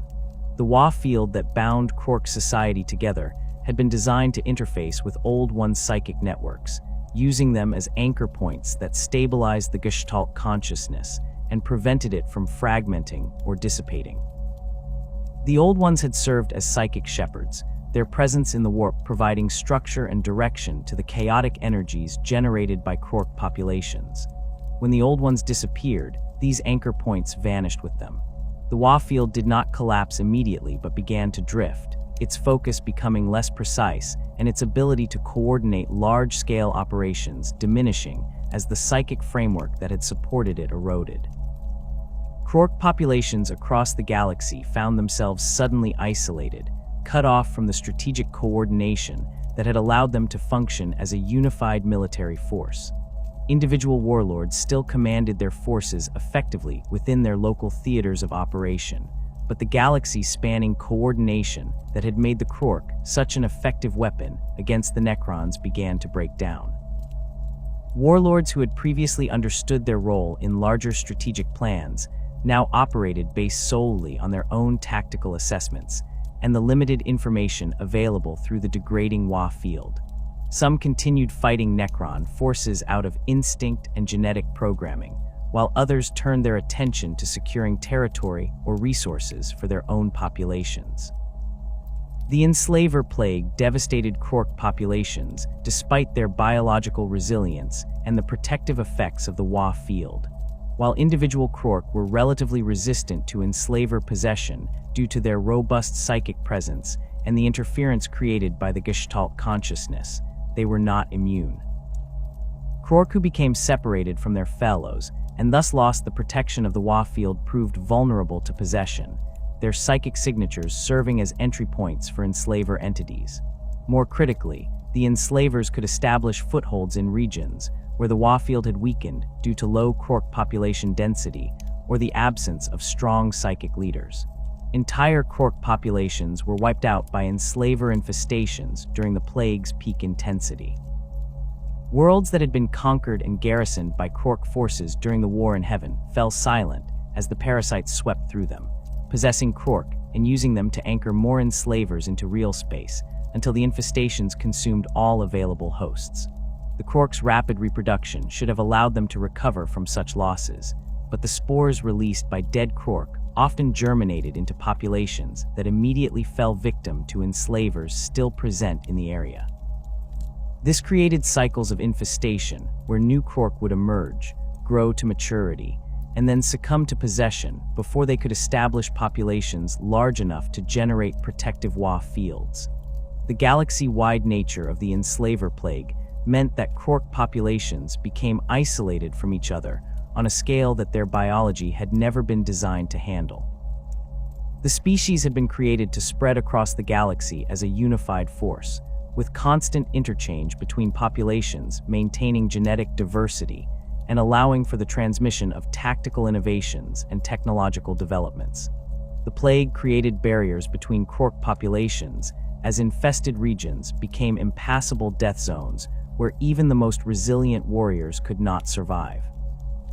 Krork populations that had numbered in the billions across interconnected worlds found themselves reduced to scattered millions on isolated planets, with no means of re-establishing contact with their kin. The Necrons' decision to enter the Great Sleep further complicated the strategic situation for surviving Krork populations. As Necron forces withdrew to their tomb worlds and initiated stasis protocols, the enemy that the Krork had been designed to fight simply disappeared from the battlefield. This removal of their primary opponent left Krork populations without clear purpose or direction. The genetic imperatives that drove them toward warfare and conquest remained, but the specific tactical knowledge encoded in their DNA had been optimized for fighting Necrons. Against other threats or in the absence of enemies entirely, this knowledge proved less applicable, and Krork commanders found themselves operating without the instinctive understanding that had made them so effective during the War in Heaven. The collapse of Old One guidance manifested in subtle but cumulative ways across Krork populations. The technological knowledge that had allowed them to maintain sophisticated equipment began to degrade as the psychic reinforcement that had kept this information precise and accessible ceased. Krork technicians still possessed intuitive understanding of how to build and repair their weapons and vehicles, but the sophistication of their work declined. Complex systems that required precise tolerances and careful calibration became increasingly difficult to maintain. Krork began favoring simpler, more robust designs that could function reliably despite imperfect construction, a trend that would accelerate over the following millennia as the genetic memory continued to degrade. The psychic gestalt network that had bound Krork society together began to fragment as populations lost contact with each other, and the Old One anchor points that had stabilized the WA field disappeared. The Gestalt consciousness did not vanish but became more localized, with individual warlords and their immediate followers forming isolated nodes of psychic coherence rather than participating in the galaxy-spanning network that had previously existed. These localized WA fields retained much of their original character, still amplifying the combat effectiveness of Krork within their influence and providing the psychic coordination that made Krork forces so formidable. However, they lacked the structure and direction that Old One oversight had provided, becoming more chaotic and less focused on long-term strategic objectives. Krork populations that survived the initial catastrophes of the War in Heaven's conclusion found themselves in a galaxy transformed beyond recognition. The warp had become a hostile dimension filled with predatory entities rather than the relatively calm space it had been before the conflict. The webway lay in ruins, its passages collapsed or infested with dangers that made travel through it suicidal. The material universe itself bore the scars of the war, with countless worlds rendered uninhabitable and entire regions of space distorted by the weapons that had been unleashed during the conflict. The infrastructure that had supported galactic civilization during the Old One's reign had collapsed, leaving isolated populations to survive as best they could in the ruins.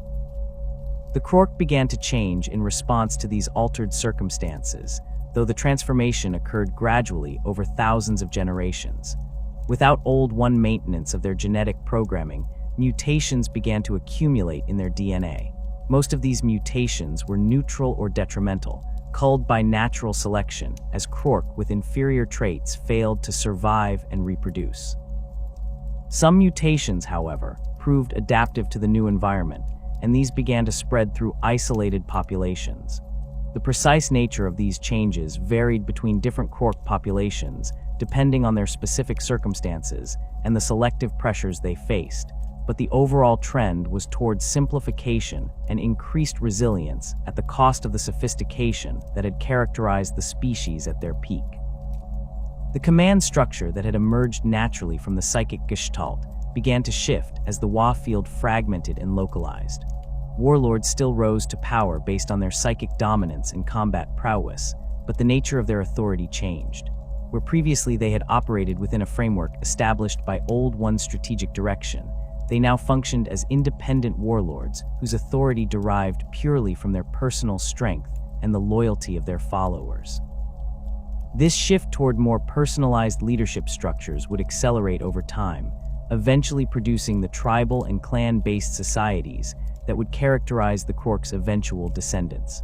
The transformation from Krork to Ork occurred across such vast timescales that no single generation could perceive the change.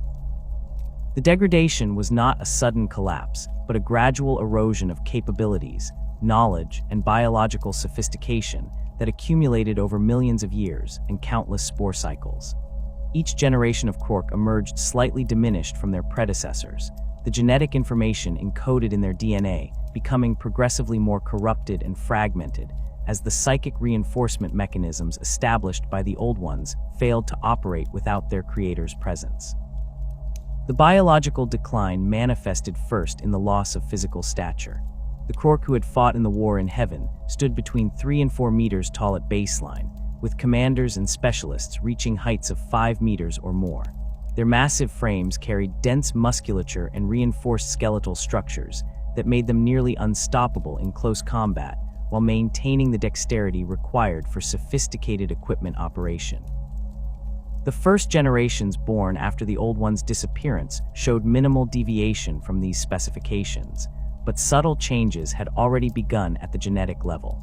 The regulatory sequences that controlled growth hormones and bone density became less precise, producing individuals whose physical development varied more widely than their predecessors. Over thousands of generations, this genetic drift compounded. The average height of Krork populations began to decline, dropping from 4 meters to 3.5, then to 3 meters. The process was not uniform across all populations. Isolated groups developed along different trajectories depending on their environmental pressures and the specific mutations that occurred within their gene pools. Some populations retained greater size for longer periods, while others diminished more rapidly. The lack of genetic interchange between isolated populations meant that beneficial mutations could not spread beyond local groups, and detrimental mutations could not be diluted by breeding with unaffected populations. The musculature that had given Krork their tremendous strength underwent similar degradation. The dense fiber bundles that allowed them to exert crushing force became less organized, their efficiency declining as the genetic instructions for their precise arrangement grew corrupted. The Krork's descendants retained impressive physical power compared to most species, but they no longer possessed the overwhelming might that had allowed their ancestors to tear through Necron warriors with bare hands. Their strength became more variable between individuals, with some retaining capabilities approaching their ancestors, while others fell significantly below the baseline that had once been universal to the species. The sophisticated organ systems that had provided Krork with their legendary resilience suffered progressive failure as the genetic blueprints for their construction degraded. The redundant hearts, multiple lungs, and distributed nervous systems that had made Krork nearly impossible to incapacitate through injury became less reliable. Organs that should have developed in duplicate sometimes failed to form properly or emerged malformed and non-functional. The regenerative capabilities that had allowed Krork to heal from catastrophic wounds in hours or days slowed considerably, requiring weeks or months for injuries that their ancestors would have shrugged off. The adaptive reconstruction that had made Krork biology respond to specific threats by developing resistances became less pronounced, manifesting inconsistently or not at all in many individuals. The neurological degradation proved even more catastrophic for Krork civilization than the physical decline. The Krork brain had operated on multiple levels simultaneously, with conscious thought, instinctive combat responses, and deep genetic memory, all functioning in concert to produce warriors of exceptional capability. The genetic memory in particular had been crucial to Krork effectiveness, providing intuitive access to vast repositories of tactical knowledge and technological understanding without requiring formal education. As this system degraded, the knowledge became less accessible and more fragmented. The first losses involved the most sophisticated and complex information. Advanced scientific principles that Krork had understood intuitively became hazy and difficult to recall. The theoretical frameworks that had allowed them to innovate and adapt technologies to new situations faded from the genetic memory, leaving only practical knowledge of specific applications. A Krork technician who would once have understood why a particular component functioned in a certain way now knew only that it did function, and how to replace it when it failed. This shift from understanding to rote knowledge represented a fundamental change in how the species interacted with technology. Subsequent generations lost even this practical knowledge in increasingly large chunks. The genetic memory became riddled with gaps where information had simply vanished, corrupted beyond recovery by accumulated mutations and the absence of psychic reinforcement. Krork populations found themselves unable to maintain the most sophisticated equipment their ancestors had built. Teleportation systems failed and could not be repaired because the knowledge of their operating principles had been lost. Advanced energy weapons were abandoned in favor of simpler projectile weapons that could be maintained with degraded technical knowledge. Vehicle designs simplified as the ability to manufacture precision components declined, with later generations building cruder but more robust machines that could function despite imperfect construction. The command structure and tactical sophistication that had made Krork armies so formidable underwent parallel degradation. The psychic gestalt that had allowed for seamless coordination across vast battlefields fragmented into localized war fields that lacked the coherence and strategic focus of their predecessor. Warlords still rose to power based on psychic dominance, but the nature of that dominance changed. Where Krork commanders had possessed intuitive understanding of combined arms warfare, logistics, and strategic planning encoded in their genetic memory, their descendants increasingly relied on personal charisma and raw aggression to maintain authority. The tactical knowledge encoded in Krork genetics eroded in a pattern that favored immediate combat effectiveness over strategic planning. Information about close-quarters fighting techniques, weapon operation, and small unit tactics persisted longer than knowledge of operational-level planning or strategic coordination. This created a species that retained formidable combat instincts, but lost the ability to conduct the sophisticated campaigns that had characterized Krork warfare during the War in Heaven. Battles became less coordinated and more chaotic as the psychic network that had synchronized Krork operations degraded into a simpler system that conveyed only basic tactical information and emotional states. The organizational complexity of Krork society collapsed as the psychic infrastructure supporting it failed. The sophisticated hierarchy that had emerged naturally from the Gestalt consciousness simplified into cruder dominance relationships based primarily on physical size and aggression. The specialized command roles that had existed during the War in Heaven disappeared as the genetic memory containing knowledge of their functions was lost. War leaders, fleet masters, and siege masters had been distinct positions requiring specific expertise and tactical understanding. Their descendants knew only that larger, stronger individuals should lead, and that following the strongest warrior offered the best chance of survival and success in battle. This simplification of social structure accelerated the loss of technological sophistication. Krork society had maintained its advanced technology through a combination of genetic memory and social transmission, with experienced warriors teaching younger generations the practical applications of their intuitive knowledge. As the social structure simplified and the genetic memory degraded, this transmission of knowledge became less effective. Younger generations emerged from their spore cocoons with less innate understanding than their predecessors, and the social mechanisms that might have compensated for this loss through education and training had themselves broken down. The cultural knowledge that had existed alongside genetic memory vanished even more rapidly.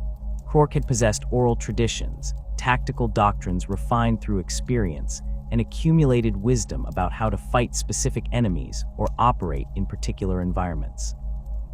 This cultural knowledge required stable social structures and communication between generations to persist. As Krork society fragmented and simplified, the mechanisms for preserving and transmitting cultural knowledge disappeared. Within a few thousand years, populations that had once maintained detailed records of their campaigns and preserved the tactical innovations of successful commanders retained only the most basic concepts of warfare. The technological regression manifested visibly in the equipment used by degraded Krork populations. The sophisticated armor systems that had interfaced directly with Krork nervous systems and provided powered assistance to their movements were replaced by simpler protective plates that offered only passive defense. The precision targeting systems that had allowed Krork weapons to strike with impossible accuracy gave way to crude iron sights or no sighting systems at all. Energy weapons that had once been common in Krork arsenals became rare artifacts that few individuals understood how to maintain, eventually disappearing entirely as the last examples failed and could not be replaced. The weapons themselves grew cruder in construction, even as they retained basic functionality. Krork firearms had been manufactured to precise tolerances, using sophisticated materials that optimized performance while minimizing weight.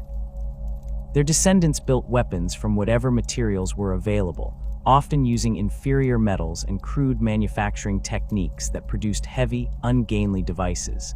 These weapons still fired and could kill enemies effectively, but they lacked the reliability and precision of their predecessors. They jammed more frequently, their accuracy suffered, and they required constant maintenance to remain operational. The vehicles and war engines that had been such crucial components of Krork military power underwent similar degradation. The massive tanks that had advanced alongside Krork infantry, their weapons capable of leveling fortifications, and their armor-proof against most weapons, were replaced by simpler designs that sacrificed sophistication for ease of construction. The fusion reactors that had powered Krork war engines with clean, efficient energy gave way to cruder combustion engines that belched smoke and required constant feeding with fuel. The targeting systems, communication gear, and battlefield coordination technologies that had made Krork armored formations so effective were lost, leaving only the basic concept of mounting large guns on mobile platforms. Despite this comprehensive degradation, certain core aspects of Krork biology and culture proved remarkably persistent. The Wa field, though degraded and fragmented, continued to function as a psychic network that bound groups of Krork descendants together. The field no longer provided the sophisticated tactical coordination it once had, but it still amplified the combat effectiveness of warriors within its influence, and created the Gestalt consciousness that defined the species' social structure. The reality warping effects that had disrupted Necron technology during the War in Heaven persisted in diminished form, with concentrated groups of Krork descendants still generating enough psychic energy to affect probability and causality in subtle ways. The fungal reproductive system that had made Krork so difficult to eradicate proved even more resilient to degradation than other biological systems. The spores released by dying Krork continued to germinate and produce new generations with only minimal deviation from the original process. The life cycle remained intact, spores germinating into fungal mats, those mats producing increasingly complex organisms, including the squigs that served as food sources, and eventually the Krork themselves. This reproductive mechanism ensured that even populations reduced to single individuals could theoretically rebuild, though the genetic information carried by those individuals would be whatever degraded version existed in their specific lineage. The instinctive technological aptitude that had been one of the Krork's defining characteristics survived in recognizable form, even as the sophisticated knowledge it had once provided access to was lost. Krork descendants retained an intuitive understanding of how mechanical systems functioned, and an ability to create functional devices from scavenged materials. This ability operated at a much lower level of sophistication than their ancestors had possessed, producing crude but effective equipment rather than the advanced weapons and vehicles of the War in Heaven era. A degraded Krork could look at a pile of scrap metal and instinctively understand how to assemble it into a functional weapon, even if they could not articulate why specific components needed to be arranged in particular ways. This persistent technological instinct manifested in ways that seemed almost supernatural to observers unfamiliar with its origins. Weapons that should not function according to conventional engineering principles worked reliably in the hands of Krork descendants, their operators' intuitive understanding of mechanical tolerances, allowing them to coax performance from devices that should have been non-functional. The Wa field amplified this effect, with the collective psychic energy of large groups somehow stabilizing equipment that should have failed. This was not purely psychic phenomenon, but rather a combination of degraded genetic memory, providing partial understanding of engineering principles, and minor reality warping effects filling in the gaps where knowledge had been lost. The aggressive instincts that had made Krork such effective warriors intensified as other aspects of their psychology degraded. The sophisticated tactical thinking that had allowed Krork commanders to plan complex operations gave way to simpler, more direct approaches to warfare. The concept of strategic planning beyond immediate battles faded from the degraded genetic memory, replaced by an overwhelming drive toward combat for its own sake. Where Krork had fought with purpose and direction toward specific military objectives, their descendants increasingly fought simply because fighting was what they did, their genetic imperatives toward warfare persisting even as the strategic framework that had once directed those impulses was lost. This shift toward pure aggression without strategic purpose transformed the nature of conflicts involving Krork descendants. Battles became less about achieving specific objectives and more about the act of fighting itself. The careful coordination and combined arms tactics that had characterized Krork warfare gave way to simpler approaches that emphasized direct assault and overwhelming force. The concept of combined arms persisted in degraded form, with infantry, vehicles, and artillery still operating together, but the sophisticated synchronization that had made these elements mutually supporting was replaced by cruder coordination based primarily on following the largest and most aggressive leaders into combat. The territorial behavior of Krork populations shifted as their society fragmented and simplified. Where Krork had conquered and held worlds as part of coordinated military campaigns, their descendants developed more tribal patterns of territorial control. Groups coalesced around dominant leaders and fought each other as readily as they fought external enemies. The sophisticated command structure that had once prevented internal conflict having degraded beyond the point where it could maintain unity. These internal conflicts accelerated the loss of knowledge and capability, as populations that might have preserved more sophisticated technologies or tactics were destroyed by rivals before they could pass on their advantages to subsequent generations. The physical evidence of the Krork's existence persists across the galaxy in forms that range from the spectacular to the subtle. Archaeological sites on worlds that saw combat during the War in Heaven occasionally yield artifacts that predate the Imperium by millions of years, their origins mysterious to those who discover them, but their purpose often grimly apparent. Weapons of unusual sophistication turn up in excavations of ancient battlefields, their mechanisms still functional despite eons of burial.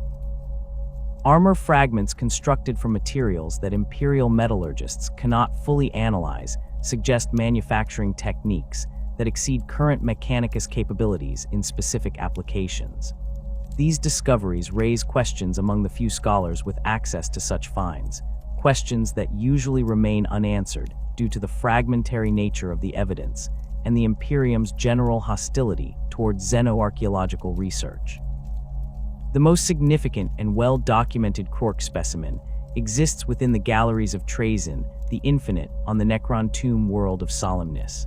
Trazyn, a Necron overlord who styles himself as a curator and collector of historical significance, maintains vast exhibition halls filled with artifacts and living specimens from across galactic history. Among his most prized possessions stands a creature labeled specifically as a Krork, carefully preserved in a stasis field that maintains it in perfect condition as it existed at the moment of capture. The specimen stands approximately 10 meters tall, its massive frame encased in sophisticated armor that integrates seamlessly with its biological form. The armor incorporates technologies that Trazyn's own analytical systems recognize as derivative of Old One engineering principles, though adapted and modified in ways that suggest the Krork themselves contributed innovations to the base designs they inherited. The physical proportions of Trazyn's specimen differ markedly from the Orks that infest the galaxy in the 41st millennium. Where Orks typically stand between 2 and 3 meters tall even at their largest, with only the most exceptional warbosses exceeding these dimensions, the Krork specimen towers over such creatures with a height that places it on scale with Imperial Knights or smaller Titan-class war engines. The musculature visible beneath the armor plating shows definition and organization that suggests purpose-built design rather than the somewhat haphazard development characteristic of Ork physiology. The skull structure, visible through the armor's helmet, displays a cranial capacity significantly larger than that of contemporary Orks, with prominent ridges and reinforced bone plating that speaks to both protection of the brain and accommodation of greater neural tissue mass. The armor system worn by the specimen represents technology that far exceeds anything seen in Ork equipment across the Imperium's recorded history. The plates show no signs of the crude welding and haphazard assembly that characterizes Ork armor construction. Instead, the components fit together with precision that suggests either advanced manufacturing capabilities or sophisticated design that accounts for the biological interface between armor and wearer. Power conduits run through the armor's structure in patterns that indicate integration with the wearer's nervous system, allowing for direct mental control of the suit's enhanced strength systems and sensory apparatus. The armor's surface shows damage consistent with combat exposure, including scoring from energy weapons and impact craters from high-velocity projectiles, yet the underlying structure remains intact in ways that suggest materials science beyond current Imperial standards in specific applications.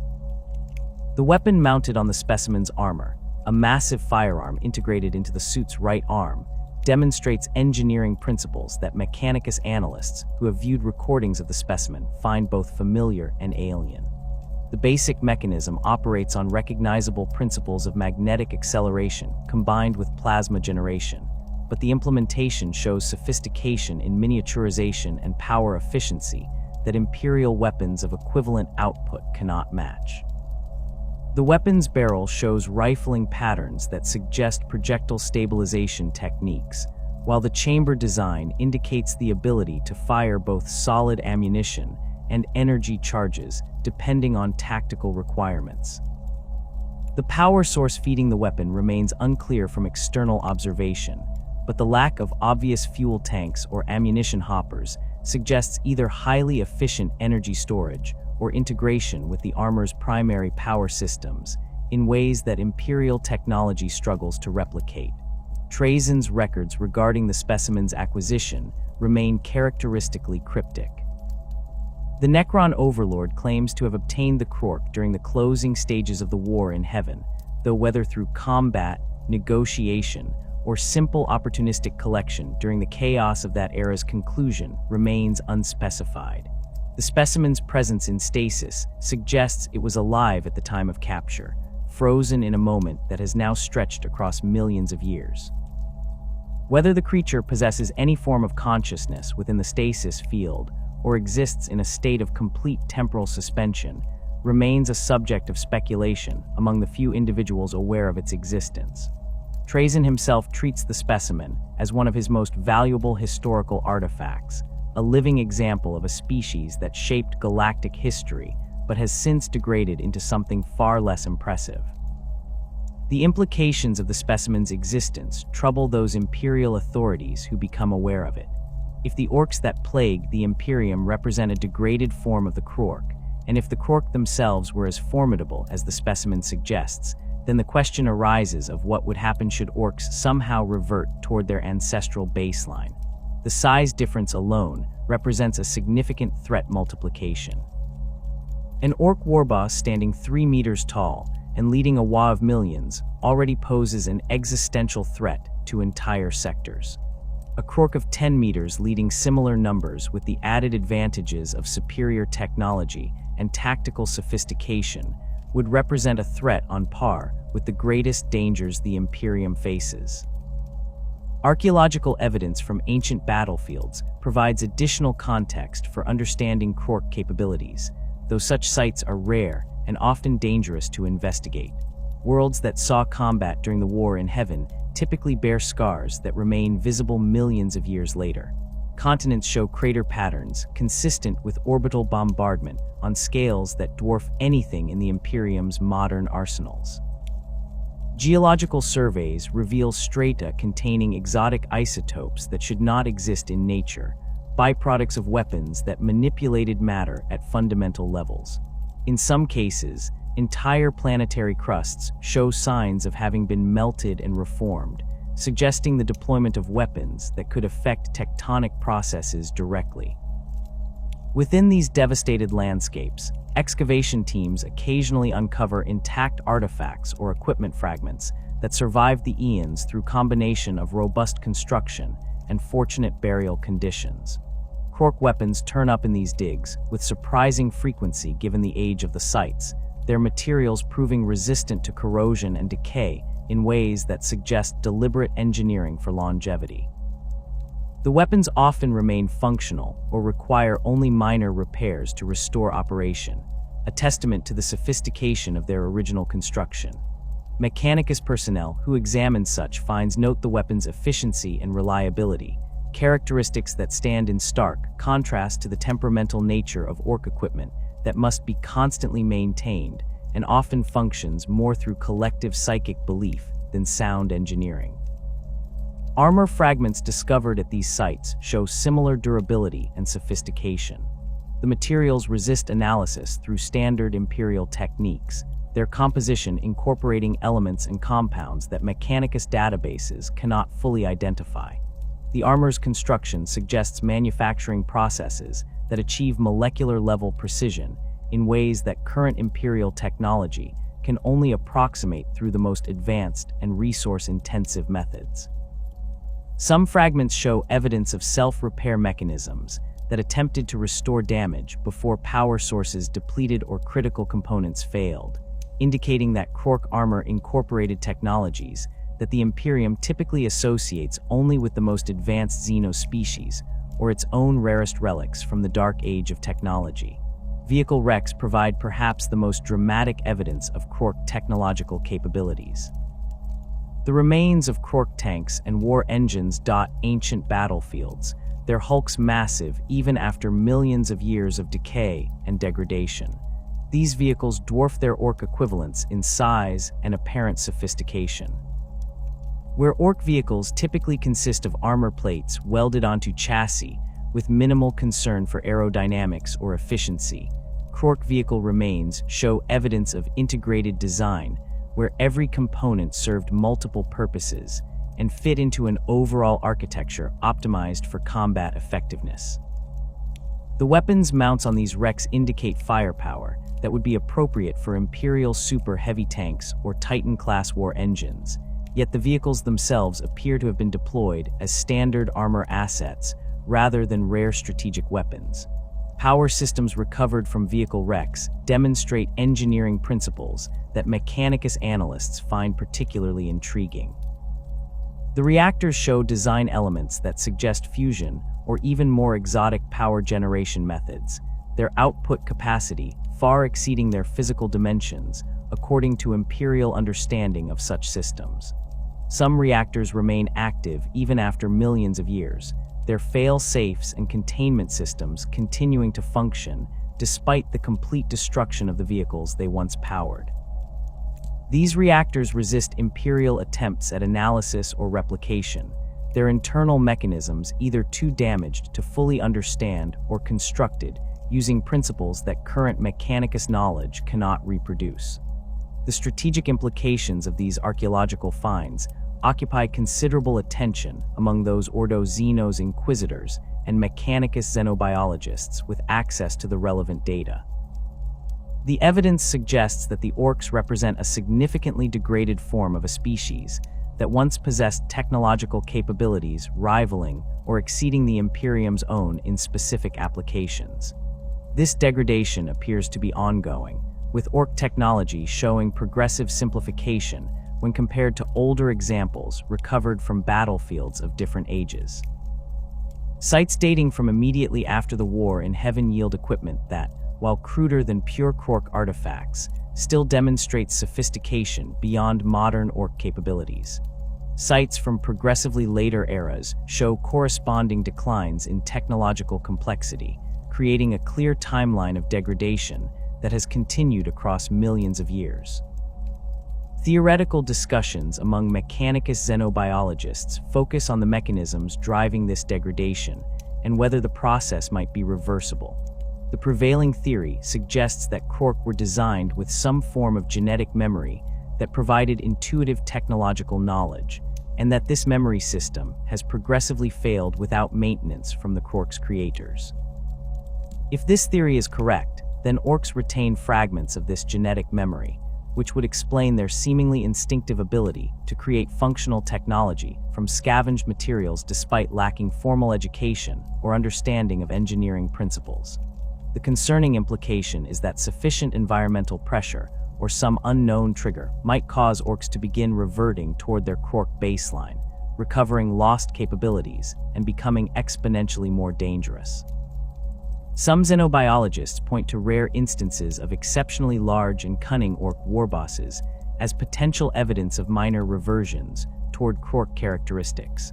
The largest warbosses occasionally reach heights approaching 4 or 5 meters, significantly exceeding the normal Ork size range and beginning to approach the lower end of the scale suggested by Krork specimens and artifacts. These exceptional individuals often demonstrate tactical sophistication unusual for Orks, planning complex campaigns and employing combined arms tactics that suggest access to deeper layers of genetic memory than their lesser kin possess. Their technology, while still crude by Imperial standards, sometimes shows innovations or refinements that exceed normal Ork capabilities. The Waz led by these exceptional warbosses pose threats that require coordinated Imperial responses involving multiple chapters of Space Marines and substantial Imperial Guard deployments. The warboss known as Gaz-Kul Mag Uruk Thraka represents perhaps the most prominent modern example of an Ork approaching Krork-like capabilities. Standing significantly taller than typical Orks and demonstrating strategic planning abilities that have allowed him to conduct campaigns across multiple sectors, Gaz-Kul has united Ork populations on scales rarely seen in Imperial history. His technology, while still recognizably Ork in its crude construction, incorporates innovations that suggest access to knowledge beyond what most Orks possess. His ability to coordinate multiple Waz and maintain strategic focus across extended campaigns demonstrates cognitive capabilities that exceed normal Ork limitations. The question of whether Gaz-Kul and similar warbosses represent genuine reversions toward Krork baseline or simply statistical outliers within normal Ork variation remains contested among Imperial scholars. Proponents of the reversion theory point to the correlation between exceptional size, increased intelligence, and improved technology as evidence that these warbosses have accessed deeper layers of genetic memory than typical orcs.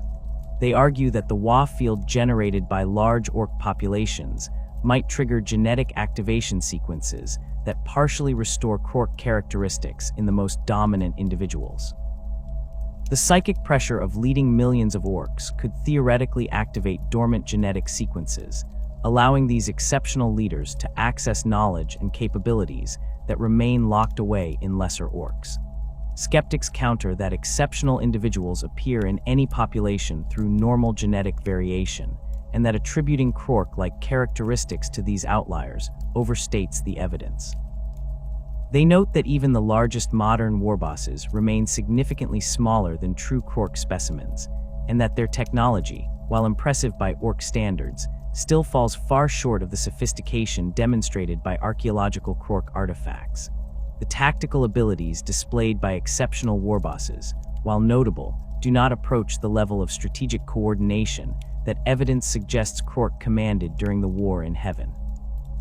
These scholars argue that the degradation from Krork to orc represents such fundamental genetic damage that true reversion would require intervention beyond anything the orcs themselves could accomplish. The debate carries practical implications for Imperial military doctrine regarding orc threats. If exceptional warbosses represent potential reversions toward Krork capabilities, then allowing such individuals to survive and grow stronger risks, creating threats that could overwhelm even concentrated Imperial responses. This argues for aggressive intervention against emerging warbosses before they can unite large populations and potentially trigger further genetic activation. The Imperium standard doctrine of targeting orc leadership for assassination and conducting regular culling operations against orc populations gains additional justification from the possibility, however remote, that sufficient orc concentration might trigger large-scale reversion toward Krork baseline. The technological artifacts recovered from Krork sites present the Adeptus Mechanicus with a philosophical dilemma regarding their stance on Xenos technology. Standard Mechanicus doctrine treats alien devices as abominations to be destroyed rather than studied, yet Krork artifacts demonstrate engineering principles that could advance Imperial capabilities if properly understood. Some radical magi argue that Krork technology represents a special case because it derives ultimately from the Old Ones, whose works the Mechanicus acknowledges as worthy of study due to their role in shaping the galaxy's development. These magi conduct covert research into Krork artifacts, attempting to extract useful principles while maintaining plausible deniability regarding their violation of orthodox Mechanicus doctrine. The materials science demonstrated by Krork armor and weapons proves particularly intriguing to Mechanicus researchers. The alloys and composites used in Krork equipment show properties that Imperial metallurgy cannot fully replicate despite millennia of development. Some materials demonstrate strength to weight ratios that exceed theoretical maximums according to Imperial understanding of material physics. Others show thermal or electrical properties that suggest manipulation of matter at molecular or atomic levels in ways that current Mechanicus capabilities can only achieve through the most advanced and rare standard template construct devices. Understanding how Krork manufactured these materials could potentially revolutionize Imperial equipment production, though the practical barriers to such understanding remain formidable. The power generation systems found in Krork artifacts represent another area of intense interest. The compact fusion reactors that powered Krork vehicles and war engines demonstrate efficiency that Imperial plasma reactors cannot match at equivalent scales.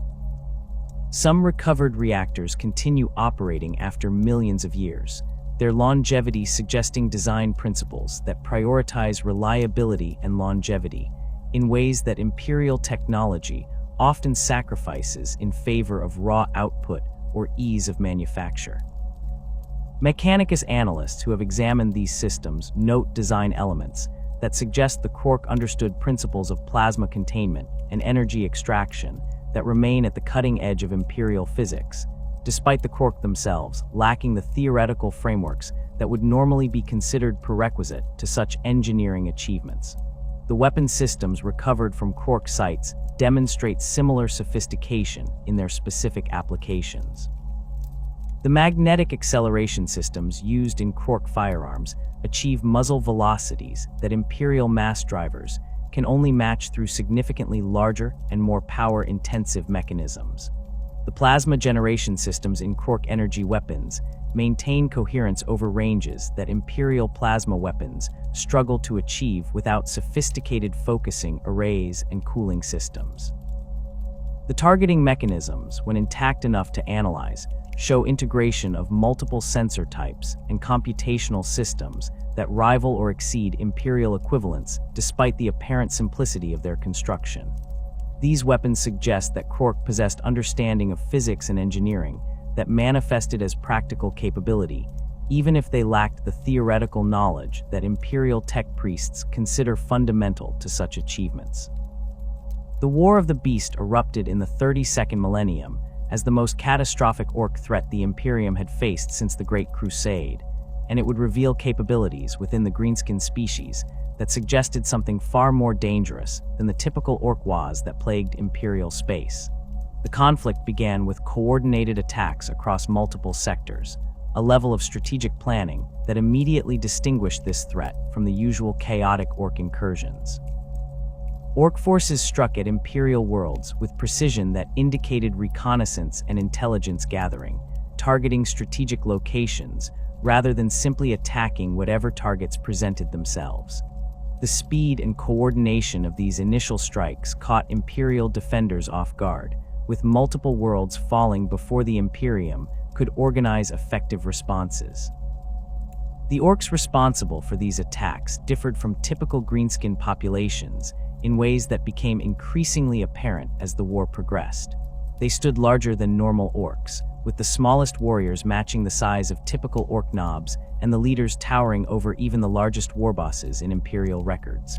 Their equipment, while still crude by Imperial standards, demonstrated functionality and reliability that exceeded normal Ork technology. Their weapons fired with consistent accuracy, their vehicles operated without the constant breakdowns that characterized most Ork machinery, and their armor provided protection that suggested actual engineering rather than the haphazard plate welding typical of greenskin construction. The creature leading this war became known to Imperial forces simply as the Beast, a title that failed to capture the true horror of what this Ork represented. The Beast stood approximately 10 meters tall according to reports from survivors who witnessed it during planetary assaults, placing it on scale with the Krork specimen preserved in Trajan's collection rather than any Ork previously encountered by the Imperium. Its physical presence dominated battlefields in ways that went beyond mere size. The psychic pressure generated by the Beast affected Imperial forces at ranges measured in kilometers, with unaugmented humans experiencing overwhelming dread and even space marines reporting difficulty maintaining combat focus when in proximity to the creature. The Beast's intelligence proved even more disturbing than its physical capabilities. It spoke Gothic, a fact that shocked Imperial commanders when first reported. Orks typically communicated in their own crude languages, with only the most exceptional warbosses possessing even rudimentary understanding of human speech. The Beast not only spoke Gothic fluently, but used it to deliver ultimatums and negotiate with Imperial authorities, demonstrating cognitive capabilities that suggested access to knowledge far beyond normal Ork limitations. Its strategic planning encompassed not just military operations, but political maneuvering, as it attempted to exploit divisions within the Imperium and undermine Imperial unity through calculated psychological warfare. The forces serving under the Beast's command demonstrated organizational sophistication that mirrored their leaders' exceptional capabilities. They operated in coordinated formations that suggested actual military discipline rather than the mob tactics typical of Ork warfare. Different Ork clans specialized in specific combat roles and coordinated their actions to create combined arms effects that maximized their effectiveness. Artillery units provided fire support for advancing infantry. Armor formations exploited breakthroughs created by assault troops, and aerospace assets established air superiority before ground forces committed to major offensives. These tactics resembled Imperial Guard doctrine more than typical Ork behavior, suggesting that the Beast's forces had recovered or retained knowledge of sophisticated warfare that other Orks had lost. The technological capabilities displayed by the Beasts exceeded anything the Imperium had previously observed in Ork populations. Their weapons incorporated targeting systems that actually functioned as designed rather than serving as decorative elements that Orks believed made their guns shoot straighter. Their vehicles mounted engines that produced consistent power output and could be repaired using standardized components rather than requiring constant improvisation. Their communications systems operated on encrypted frequencies that Imperial forces struggled to intercept or decode, a stark contrast to the open broadcasts typical of Ork communications. Most significantly, they possessed teleportation technology that functioned with reliability approaching Imperial standards, allowing them to deploy forces directly into combat zones without the catastrophic failures that usually made Ork teleportation more dangerous to its users than its targets. The gravity weapons employed by the Beast's forces represented technology that the Imperium had rarely encountered even among advanced xeno-species. These weapons manipulated gravitational fields to crush targets or tear them apart through tidal forces, their effects devastating against both infantry and armored vehicles. Imperial forces reported watching tanks implode as gravity weapons compressed them into spheres of twisted metal, or seeing infantry formations torn apart as localized gravity gradients exceeded the structural limits of human bodies. The weapons operated silently, producing no visible beam or projectile, making them difficult to detect or avoid. Their power requirements should have necessitated massive generators, yet the Orks mounted them on vehicles, and even as portable infantry weapons, suggesting power generation capabilities that Imperial technology could not match at equivalent scales. The attack moons represented the pinnacle of the Beast's technological achievement, and the clearest evidence that these Orks had recovered capabilities approaching their Krork ancestors. These constructs were not natural satellites converted to military use, but purpose-built weapons platforms on scales that dwarfed anything in the Imperial arsenal. Each attack moon measured thousands of kilometers in diameter, their mass sufficient to affect the orbits of planets they approached. The construction of such objects required resources and industrial capacity that suggested the Beast commanded manufacturing capabilities, rivaling the Imperium's greatest forge worlds.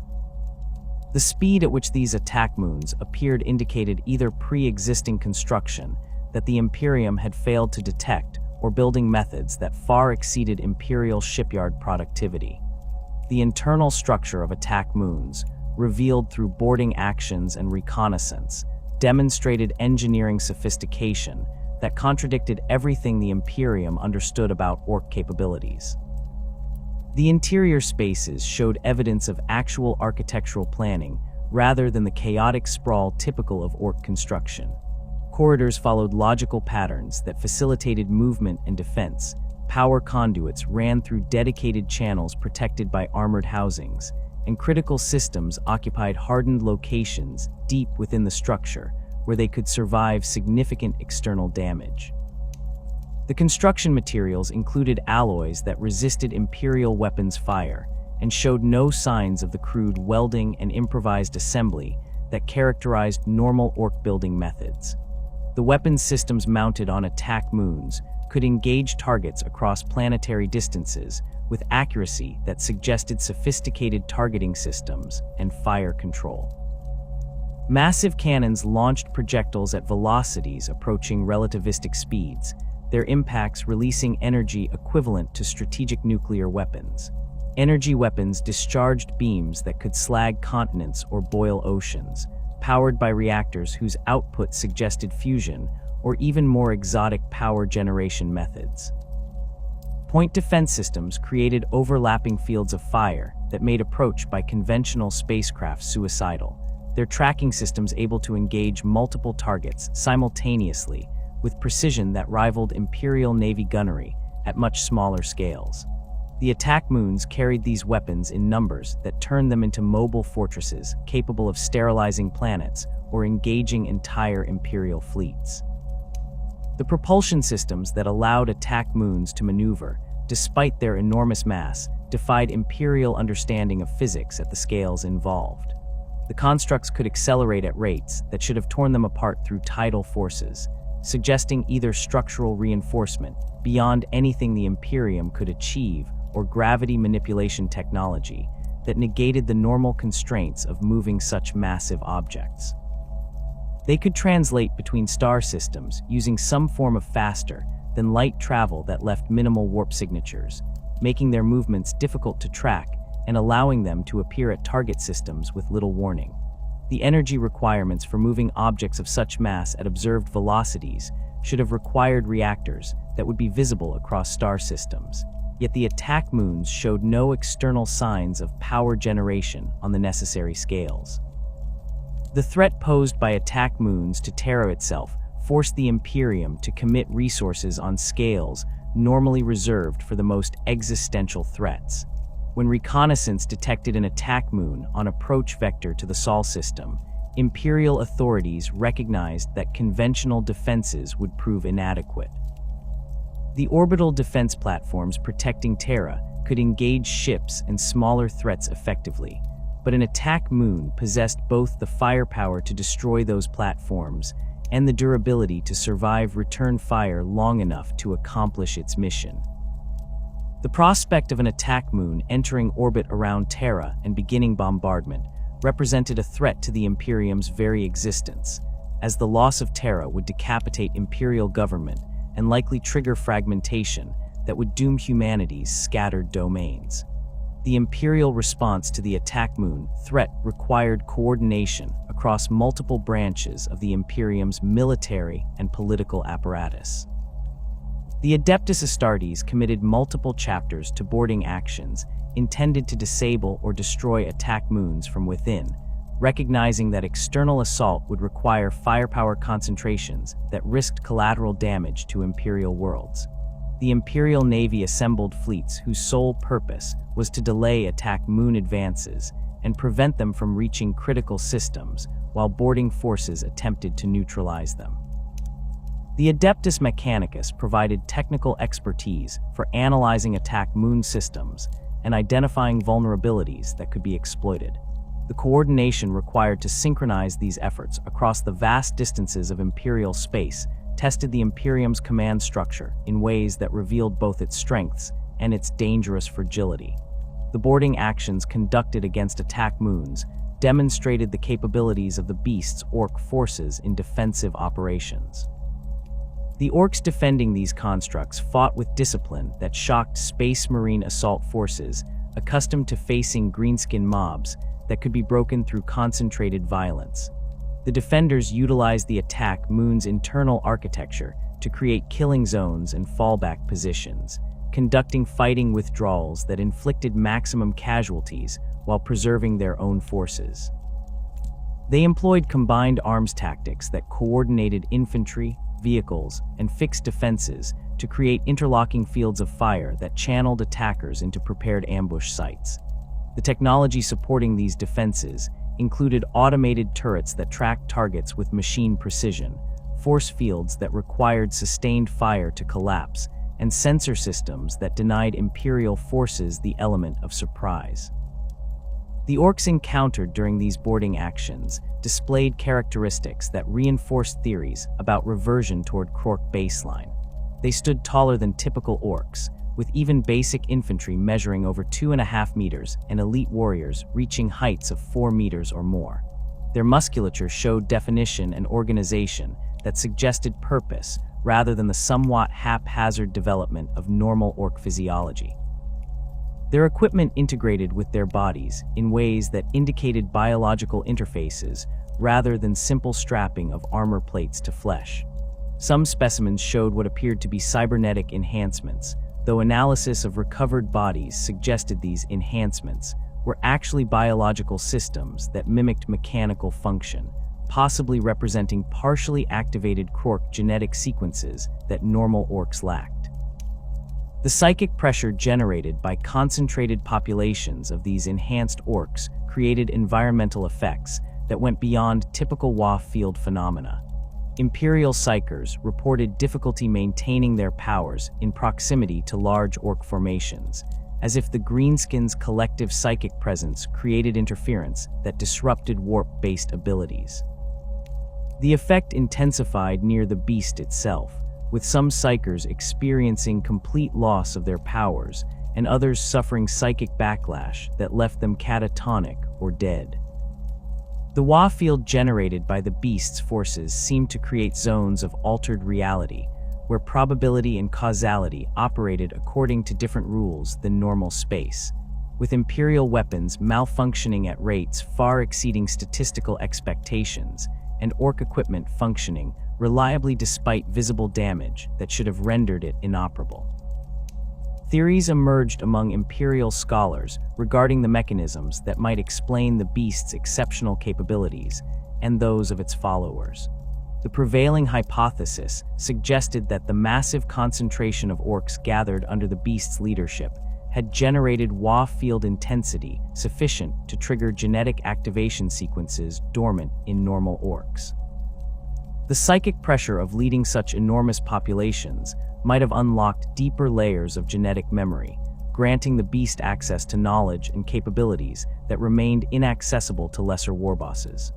This activation could potentially cascade through the population, with orcs in close proximity to the beast experiencing their own genetic activations that enhanced their size, intelligence, and technological aptitude. The process would be self-reinforcing, as enhanced orcs contributed more psychic energy to the WoW field, which in turn triggered further genetic activation in other members of the population. Alternative theories proposed that the beast represented a statistical anomaly, an orc that happened to inherit an unusually intact set of genetic sequences through chance rather than triggered activation. Under this model, the beast's exceptional capabilities stemmed from possessing genetic information that most orcs had lost through accumulated degradation over millions of years. Its ability to unite such large populations would then derive from normal orc psychology, where lesser greenskins instinctively follow the largest and strongest leaders, amplified by the beast's exceptional psychic presence. The enhanced capabilities of its followers might result from selective pressure, with the beast's campaigns attracting the largest and most capable orcs from across multiple sectors and culling weaker specimens through constant warfare. The practical implications of these theories divided Imperial strategic planning. If the beast represented triggered genetic activation, then preventing future occurrences required disrupting orc populations before they could reach the critical mass necessary to trigger such reversions. This argued for aggressive intervention against emerging WoWs and regular culling operations to prevent orc populations from growing large enough to generate the psychic pressure required for genetic activation. The strategy carried risks, as Imperial forces committed to constant anti-orc operations might find themselves unable to respond to other threats, but the alternative of allowing another beast to emerge seemed unacceptable given the resources required to combat the current threat. If the beast represented random genetic chance rather than triggered activation, the implications proved even more disturbing. Random variation could produce exceptional individuals at any time in any orc population, meaning that the threat of another beast-level warboss existed as a constant possibility rather than something that could be prevented through population control.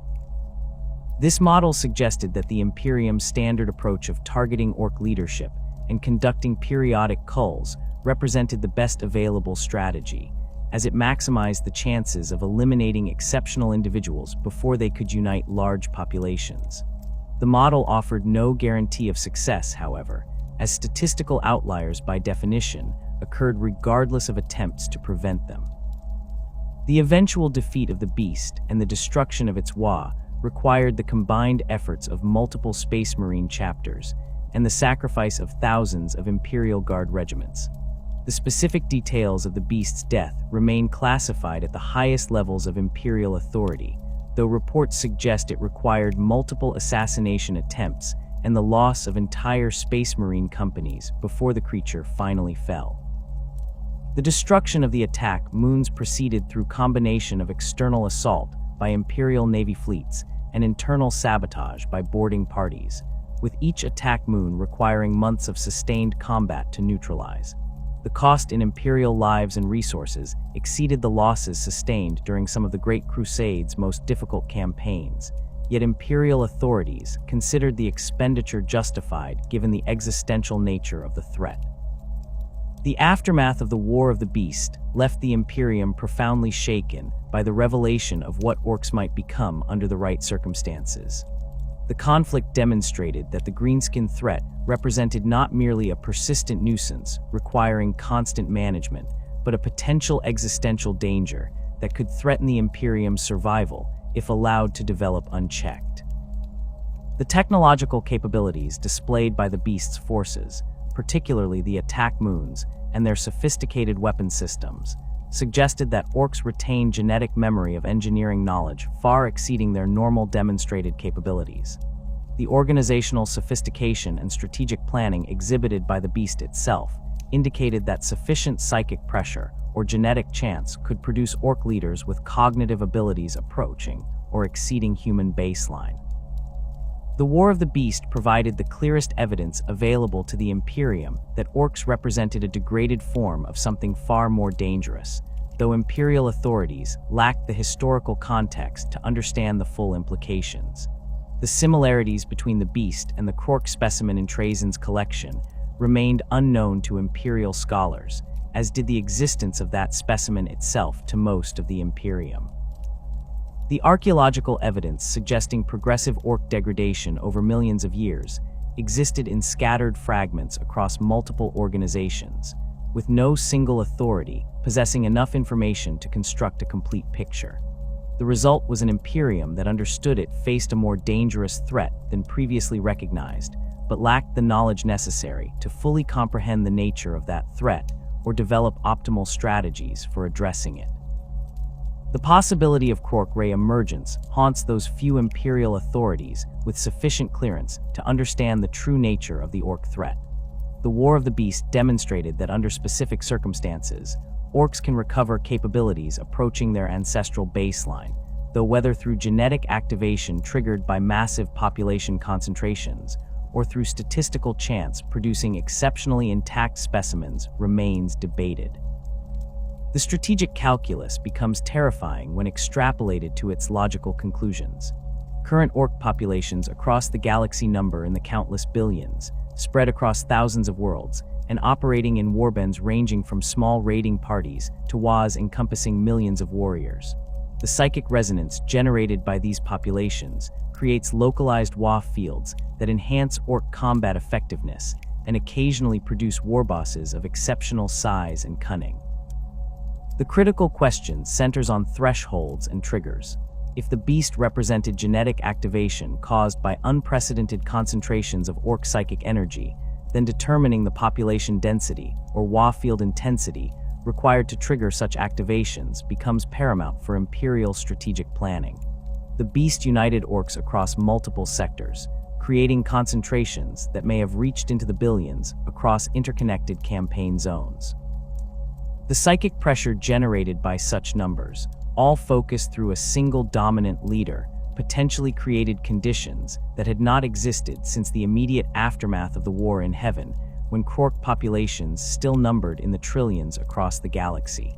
Whether similar conditions could occur again depends on variables that Imperial authorities struggle to quantify or predict. Some Ordo Xenos Inquisitors maintain surveillance networks specifically designed to detect emerging Ork populations that might approach critical thresholds for genetic activation. These networks track Ork population growth rates, monitor the size and capabilities of emerging warbosses, and analyze patterns in Ork technology and tactics for signs of sophistication exceeding normal parameters. The data collected suggests that Ork populations follow boom and bust cycles, with periods of rapid expansion followed by internal conflicts or imperial intervention that reduces numbers below levels that might trigger concerning developments. The largest modern WA's reach scales measured in tens of millions of warriors, substantial threats requiring coordinated imperial responses, but still orders of magnitude smaller than the forces the beast commanded at its peak. The nightmare scenario that keeps certain inquisitors awake involves multiple large WAs converging or a single warboss successfully uniting Ork populations across an entire segmentum. The psychic resonance generated by such concentrations might reach intensities that trigger widespread genetic activation, producing not a single beast, but entire armies of enhanced Orks recovering Krork characteristics. The cascading effects could prove catastrophic, as enhanced Orks would contribute more psychic energy to the WA field, potentially triggering further activations in a feedback loop that progressively restored the species toward its ancestral baseline. An Ork population undergoing such transformation would gain access to genetic memory containing technological knowledge and tactical doctrines that would multiply their threat level exponentially. The discovery of stasis-preserved Krork specimens presents an even more immediate danger, though one that remains largely theoretical given the rarity of such finds. Trajan's specimen exists within a Necron tomb world that the Imperium cannot access without triggering war with forces it cannot hope to defeat. However, the galaxy contains countless tomb worlds, archaeological sites, and ancient facilities that might house similar specimens. The Old Ones created Krork in enormous numbers and deployed them across the galaxy during the War in Heaven. While most died in that conflict or its aftermath, the possibility exists that other specimens survived in stasis fields, temporal loops, or warp-isolated locations where millions of years passed differently than in normal space. A Krork awakening from such preservation would emerge with all the capabilities that the species possessed at its peak. 10 meters of muscle and armor, equipped with technology that functions reliably and weapons that could threaten Imperial armor, backed by genetic memory containing millions of years of accumulated tactical knowledge and strategic understanding. Such a creature would possess psychic presence sufficient to dominate any Orks it encountered, its natural authority drawing greenskins to it through the same instincts that make modern Orks follow the largest and strongest leaders. Within weeks or months, a single awakened Krork could unite local Ork populations and begin transforming them through the psychic pressure of its presence and the example of its superior capabilities. The cascading effects of such an awakening would spread through Ork populations like a psychic plague. Orks exposed to a true Krork would experience their own genetic activations as the WA field intensity spiked to levels not seen in millions of years. The Krork's technological knowledge would spread through the population as lesser Orks observed and imitated superior equipment designs, their own degraded genetic memory providing enough context to understand and replicate what they witnessed. The tactical sophistication displayed by the Krork would influence Ork behavior patterns, with instinctive deference to superior capability causing lesser warbosses to adopt similar approaches. Within a generation, measured in the rapid life cycle of spore birth to maturity, an Ork population exposed to a Krork could transform from typical greenskin rabble into something approaching the species that fought in the War in Heaven. Comparisons between hypothetical Krork capabilities and current galactic threats provide context for understanding the magnitude of this danger.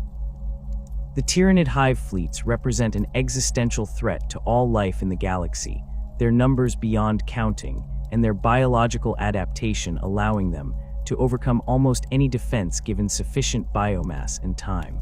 A Krork population at full capability would possess advantages and disadvantages in such a conflict. The Tyranids' primary strength lies in their ability to adapt biological solutions to any challenge and their willingness to accept catastrophic casualties in pursuit of objectives. Krork shared similar characteristics, their regenerative biology and rapid reproduction allowing them to sustain losses that would break other species, while their genetic memory provided technological adaptability that paralleled Tyranid biological evolution. The critical difference would be technological sophistication. Tyranid bioweapons and creatures represent optimized solutions to specific tactical problems, but they operate within biological constraints that limit their capabilities in certain applications. Krork weapons and vehicles employed technologies that could affect matter and energy at fundamental levels, their firepower and durability exceeding what biological systems could achieve without reaching scales that became logistically impractical. A Krork wore engine-mounting gravity weapons and powered by fusion reactors would possess firepower that could devastate Tyranid swarms regardless of their numbers, while Krork teleportation technology would allow for surgical strikes against synapse creatures and hive ships that Tyranid defenses could not prevent. The conflict would likely devolve into a war of attrition where Krork technological advantages competed against Tyranid numerical superiority and adaptation speed, with the outcome depending on which side could sustain losses longer while maintaining offensive capability. Chaos represents a threat of different character, its danger stemming from corruption and warp-based powers rather than conventional military might. The Krork were designed to operate in the war in Heaven's psychically turbulent environment, their Wa field providing protection against warp predation, and their robust psychic presence making them difficult targets for demonic possession. The same characteristics that made them resistant to enslaver infestation would provide defense against chaos corruption, though not immunity. The aggressive, warlike nature of Krork psychology might make them susceptible to Khornate influence, while their love of technology and building could attract Tzeentchian attention. However, the Gestalt consciousness that bound Krork society together would make individual corruption less catastrophic than in species where isolated individuals could fall without their communities immediately recognizing the threat. A conflict between Krork and Chaos would likely focus on control of real space territory rather than direct warp confrontation. Krork lacked the psychic sophistication to challenge Chaos in its native dimension, but their technological capabilities and combat effectiveness would make them formidable opponents in material universe engagements. Demon incursions would face concentrated firepower from weapons designed to affect targets regardless of their physical or immaterial nature, while Chaos Space Marine warbands would find themselves outmatched by opponents who combined Space Marine equivalent durability with superior numbers and technological parity. The Wa field's reality stabilizing effects would make territory held by Krork populations difficult for Chaos to corrupt, creating zones where the warp's influence operated less reliably, and demonic manifestations required more energy to sustain. The awakening Necrons pose perhaps the most interesting comparison because they represent the enemy the Krork were specifically designed to fight. Modern Necron forces retain the technological sophistication and durability that made them such formidable opponents during the war in Heaven, though their numbers have diminished significantly due to the millions of years spent in stasis and the casualties sustained during the war against the Khatan. A renewed conflict between Krork and Necrons would replay the ancient struggle with altered parameters. The Necrons would possess technological advantages in certain applications, their mastery of dimensional science and energy manipulation exceeding even Krork capabilities at their peak. However, they would face the same fundamental problem that plagued them during the war in Heaven. The Krork's ability to sustain casualties and replace losses far exceeds Necron regeneration rates. Necron forces can repair and reconstruct damaged warriors through their reanimation protocols, but these systems require intact tomb complexes and sufficient resources to function. Sustained combat against an enemy that can replace losses through rapid reproduction would strain Necron logistics in ways that favor the Krork in extended campaigns. The Wa field's interference with sophisticated technology would affect Necron systems as it did during the war in Heaven, causing malfunctions and degraded performance that would erode the Necrons' technological advantages. Most critically, the Krork were designed with specific knowledge of Necron capabilities encoded in their genetic memory. Their weapons and tactics were optimized for fighting living metal warriors and countering phase shift technology, giving them advantages that other species lack when facing Necron forces. The Eldari present a complex comparison because they represent another Old One creation, though one designed for different purposes than the Krork. The Craftworld Eldari retain much of their species' ancient sophistication, their technology and psychic abilities making them formidable opponents despite their limited numbers. In direct combat, Krork would possess advantages in durability and firepower, their robust biology and heavy weapons overwhelming Eldari defenses through concentrated violence. However, the Eldari's mastery of the webway and their ability to strike precisely at critical targets before withdrawing would allow them to avoid the grinding attritional warfare where Krork excel. A conflict between the species would likely see the Eldari conducting raids and surgical strikes while avoiding direct confrontation with massed Krork forces, a strategy that could prove effective in limited engagements, but would struggle to achieve strategic victory against an enemy that could replace losses and expand territory through simple reproduction. The Imperium itself would face catastrophic challenges in a conflict with true Krork populations. The Imperium's primary advantages lie in its vast territory, enormous population, and diverse military capabilities spanning the Imperial Guard, Space Marines, and various other organizations. These advantages would prove less decisive against an enemy that reproduces rapidly, requires minimal logistics, and possesses technology approaching or exceeding Imperial capabilities in specific applications. The Imperium's tendency toward rigid doctrine and slow adaptation would handicap it against opponents whose genetic memory provides intuitive tactical flexibility and whose warfield allows for coordination without complex command structures. Space Marine chapters would find themselves facing opponents who match or exceed their physical capabilities while vastly outnumbering them, a combination that would strain even the Adeptus Astartes' legendary combat effectiveness. The Imperial Guard's numerical superiority would matter less against enemies who reproduce faster than human populations, and whose individual warriors possess capabilities equivalent to or exceeding Imperial special forces. The Imperium's technological advantages in certain areas, particularly its Titan legions and advanced naval assets, would provide capabilities that Krork forces would struggle to match initially. However, the Krork's rapid technological adaptation and their ability to scavenge and repurpose captured equipment would allow them to develop counters to Imperial advantages more quickly than the Imperium could adapt to Krork capabilities. The strategic calculus would favor the Krork in extended conflicts, as their biological advantages and self-sufficient nature would allow them to sustain campaigns that would exhaust Imperial logistics and recruitment. The philosophical implications of the Orks as degraded Krork raise uncomfortable questions about the nature of the galaxy and humanity's place within it. The Imperium faces threats on every border, from Tyranid hive fleets to chaos incursions to awakening Necron tomb worlds. The idea that one of the most persistent threats, the Ork menace that has plagued humanity since before the Imperium's founding, represents merely the degraded remnant of something far worse challenges assumptions about humanity's ability to survive in a hostile galaxy.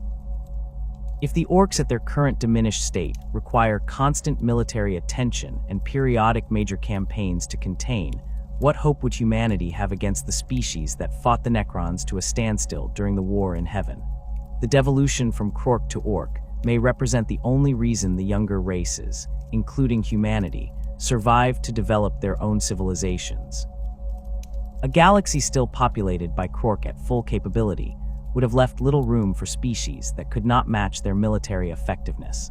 The Krork would have continued their expansion after the war in Heaven's conclusion, conquering and holding territory across the galaxy through simple superiority in warfare.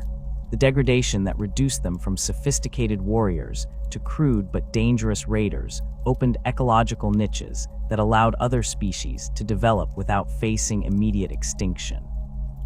The Imperium exists in part because the Orks lack the capabilities to leverage their numerical advantages and rapid reproduction into permanent conquest. This realization carries a certain grim irony. The Imperium dedicates enormous resources to containing the Ork threat, viewing greenskins as one of the primary dangers to humanity's survival. Yet the current orc populations, for all their numbers and persistent aggression, represent a shadow of what the species once was. The Imperium struggles against the degraded remnants of the Old One's weapons, while remaining ignorant of how much worse the threat could become. The various organizations tasked with defending humanity operate without full understanding of what they face, their strategies developed against current orc capabilities, rather than the potential that lies dormant in greenskin genetics. The younger races of the 41st millennium, humanity included, owe their existence in part to the Old One's extinction and the subsequent degradation of their creations. The Krork were designed as weapons, tools for fighting a war that ended millions of years ago. Their devolution into orcs transformed them from an existential threat to galactic civilization into a manageable, if persistent, danger that could be contained through military force and periodic culling operations. The possibility that this devolution might reverse, that the orcs might recover their ancestral capabilities through genetic activation or the awakening of preserved specimens, represents a threat that would require the combined efforts of multiple galactic powers to address. The Imperium's current approach to the orc threat reflects an understanding that greenskins require constant attention, but can be managed through established military doctrines. This approach remains valid as long as orcs continue operating at their current capability levels. However, the War of the Beast demonstrated that circumstances can produce orcs that exceed these parameters, and the existence of Krork artifacts and specimens suggests that the potential for far worse remains encoded in greenskin genetics. The strategic challenge facing the Imperium and other galactic powers lies in detecting signs of orc enhancement early enough to intervene before populations reach critical thresholds, while simultaneously maintaining sufficient military capability to address the numerous other threats that demand attention. The galaxy of the 41st millennium teeters on the edge of catastrophe from multiple directions. The Tyranids advance from beyond the galactic rim, consuming biomass and adapting to overcome any resistance. Chaos tears at reality from within, its corruption spreading through populations and threatening to drag entire worlds into the warp. The Necrons awaken from their millions of years of slumber, reclaiming tomb worlds and beginning campaigns to restore their ancient dominion. In this environment of existential threats, the orcs represent both a known danger and a potential catastrophe waiting to unfold. The devolution that transformed Krork into orcs may prove temporary, a brief respite in the long history of a species designed to fight forever. Should that respite end, whether through genetic reversion or the awakening of ancient specimens, the galaxy would face a threat that even the combined might of all its civilizations might struggle to overcome.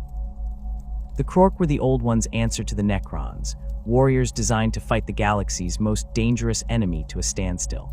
In their degraded form, the Orks plagued the Imperium and other species with constant raids and periodic wars. In their original form, they would represent something far worse: the return of the galaxy's most perfect warriors, unleashed in an era that has forgotten how to fight them.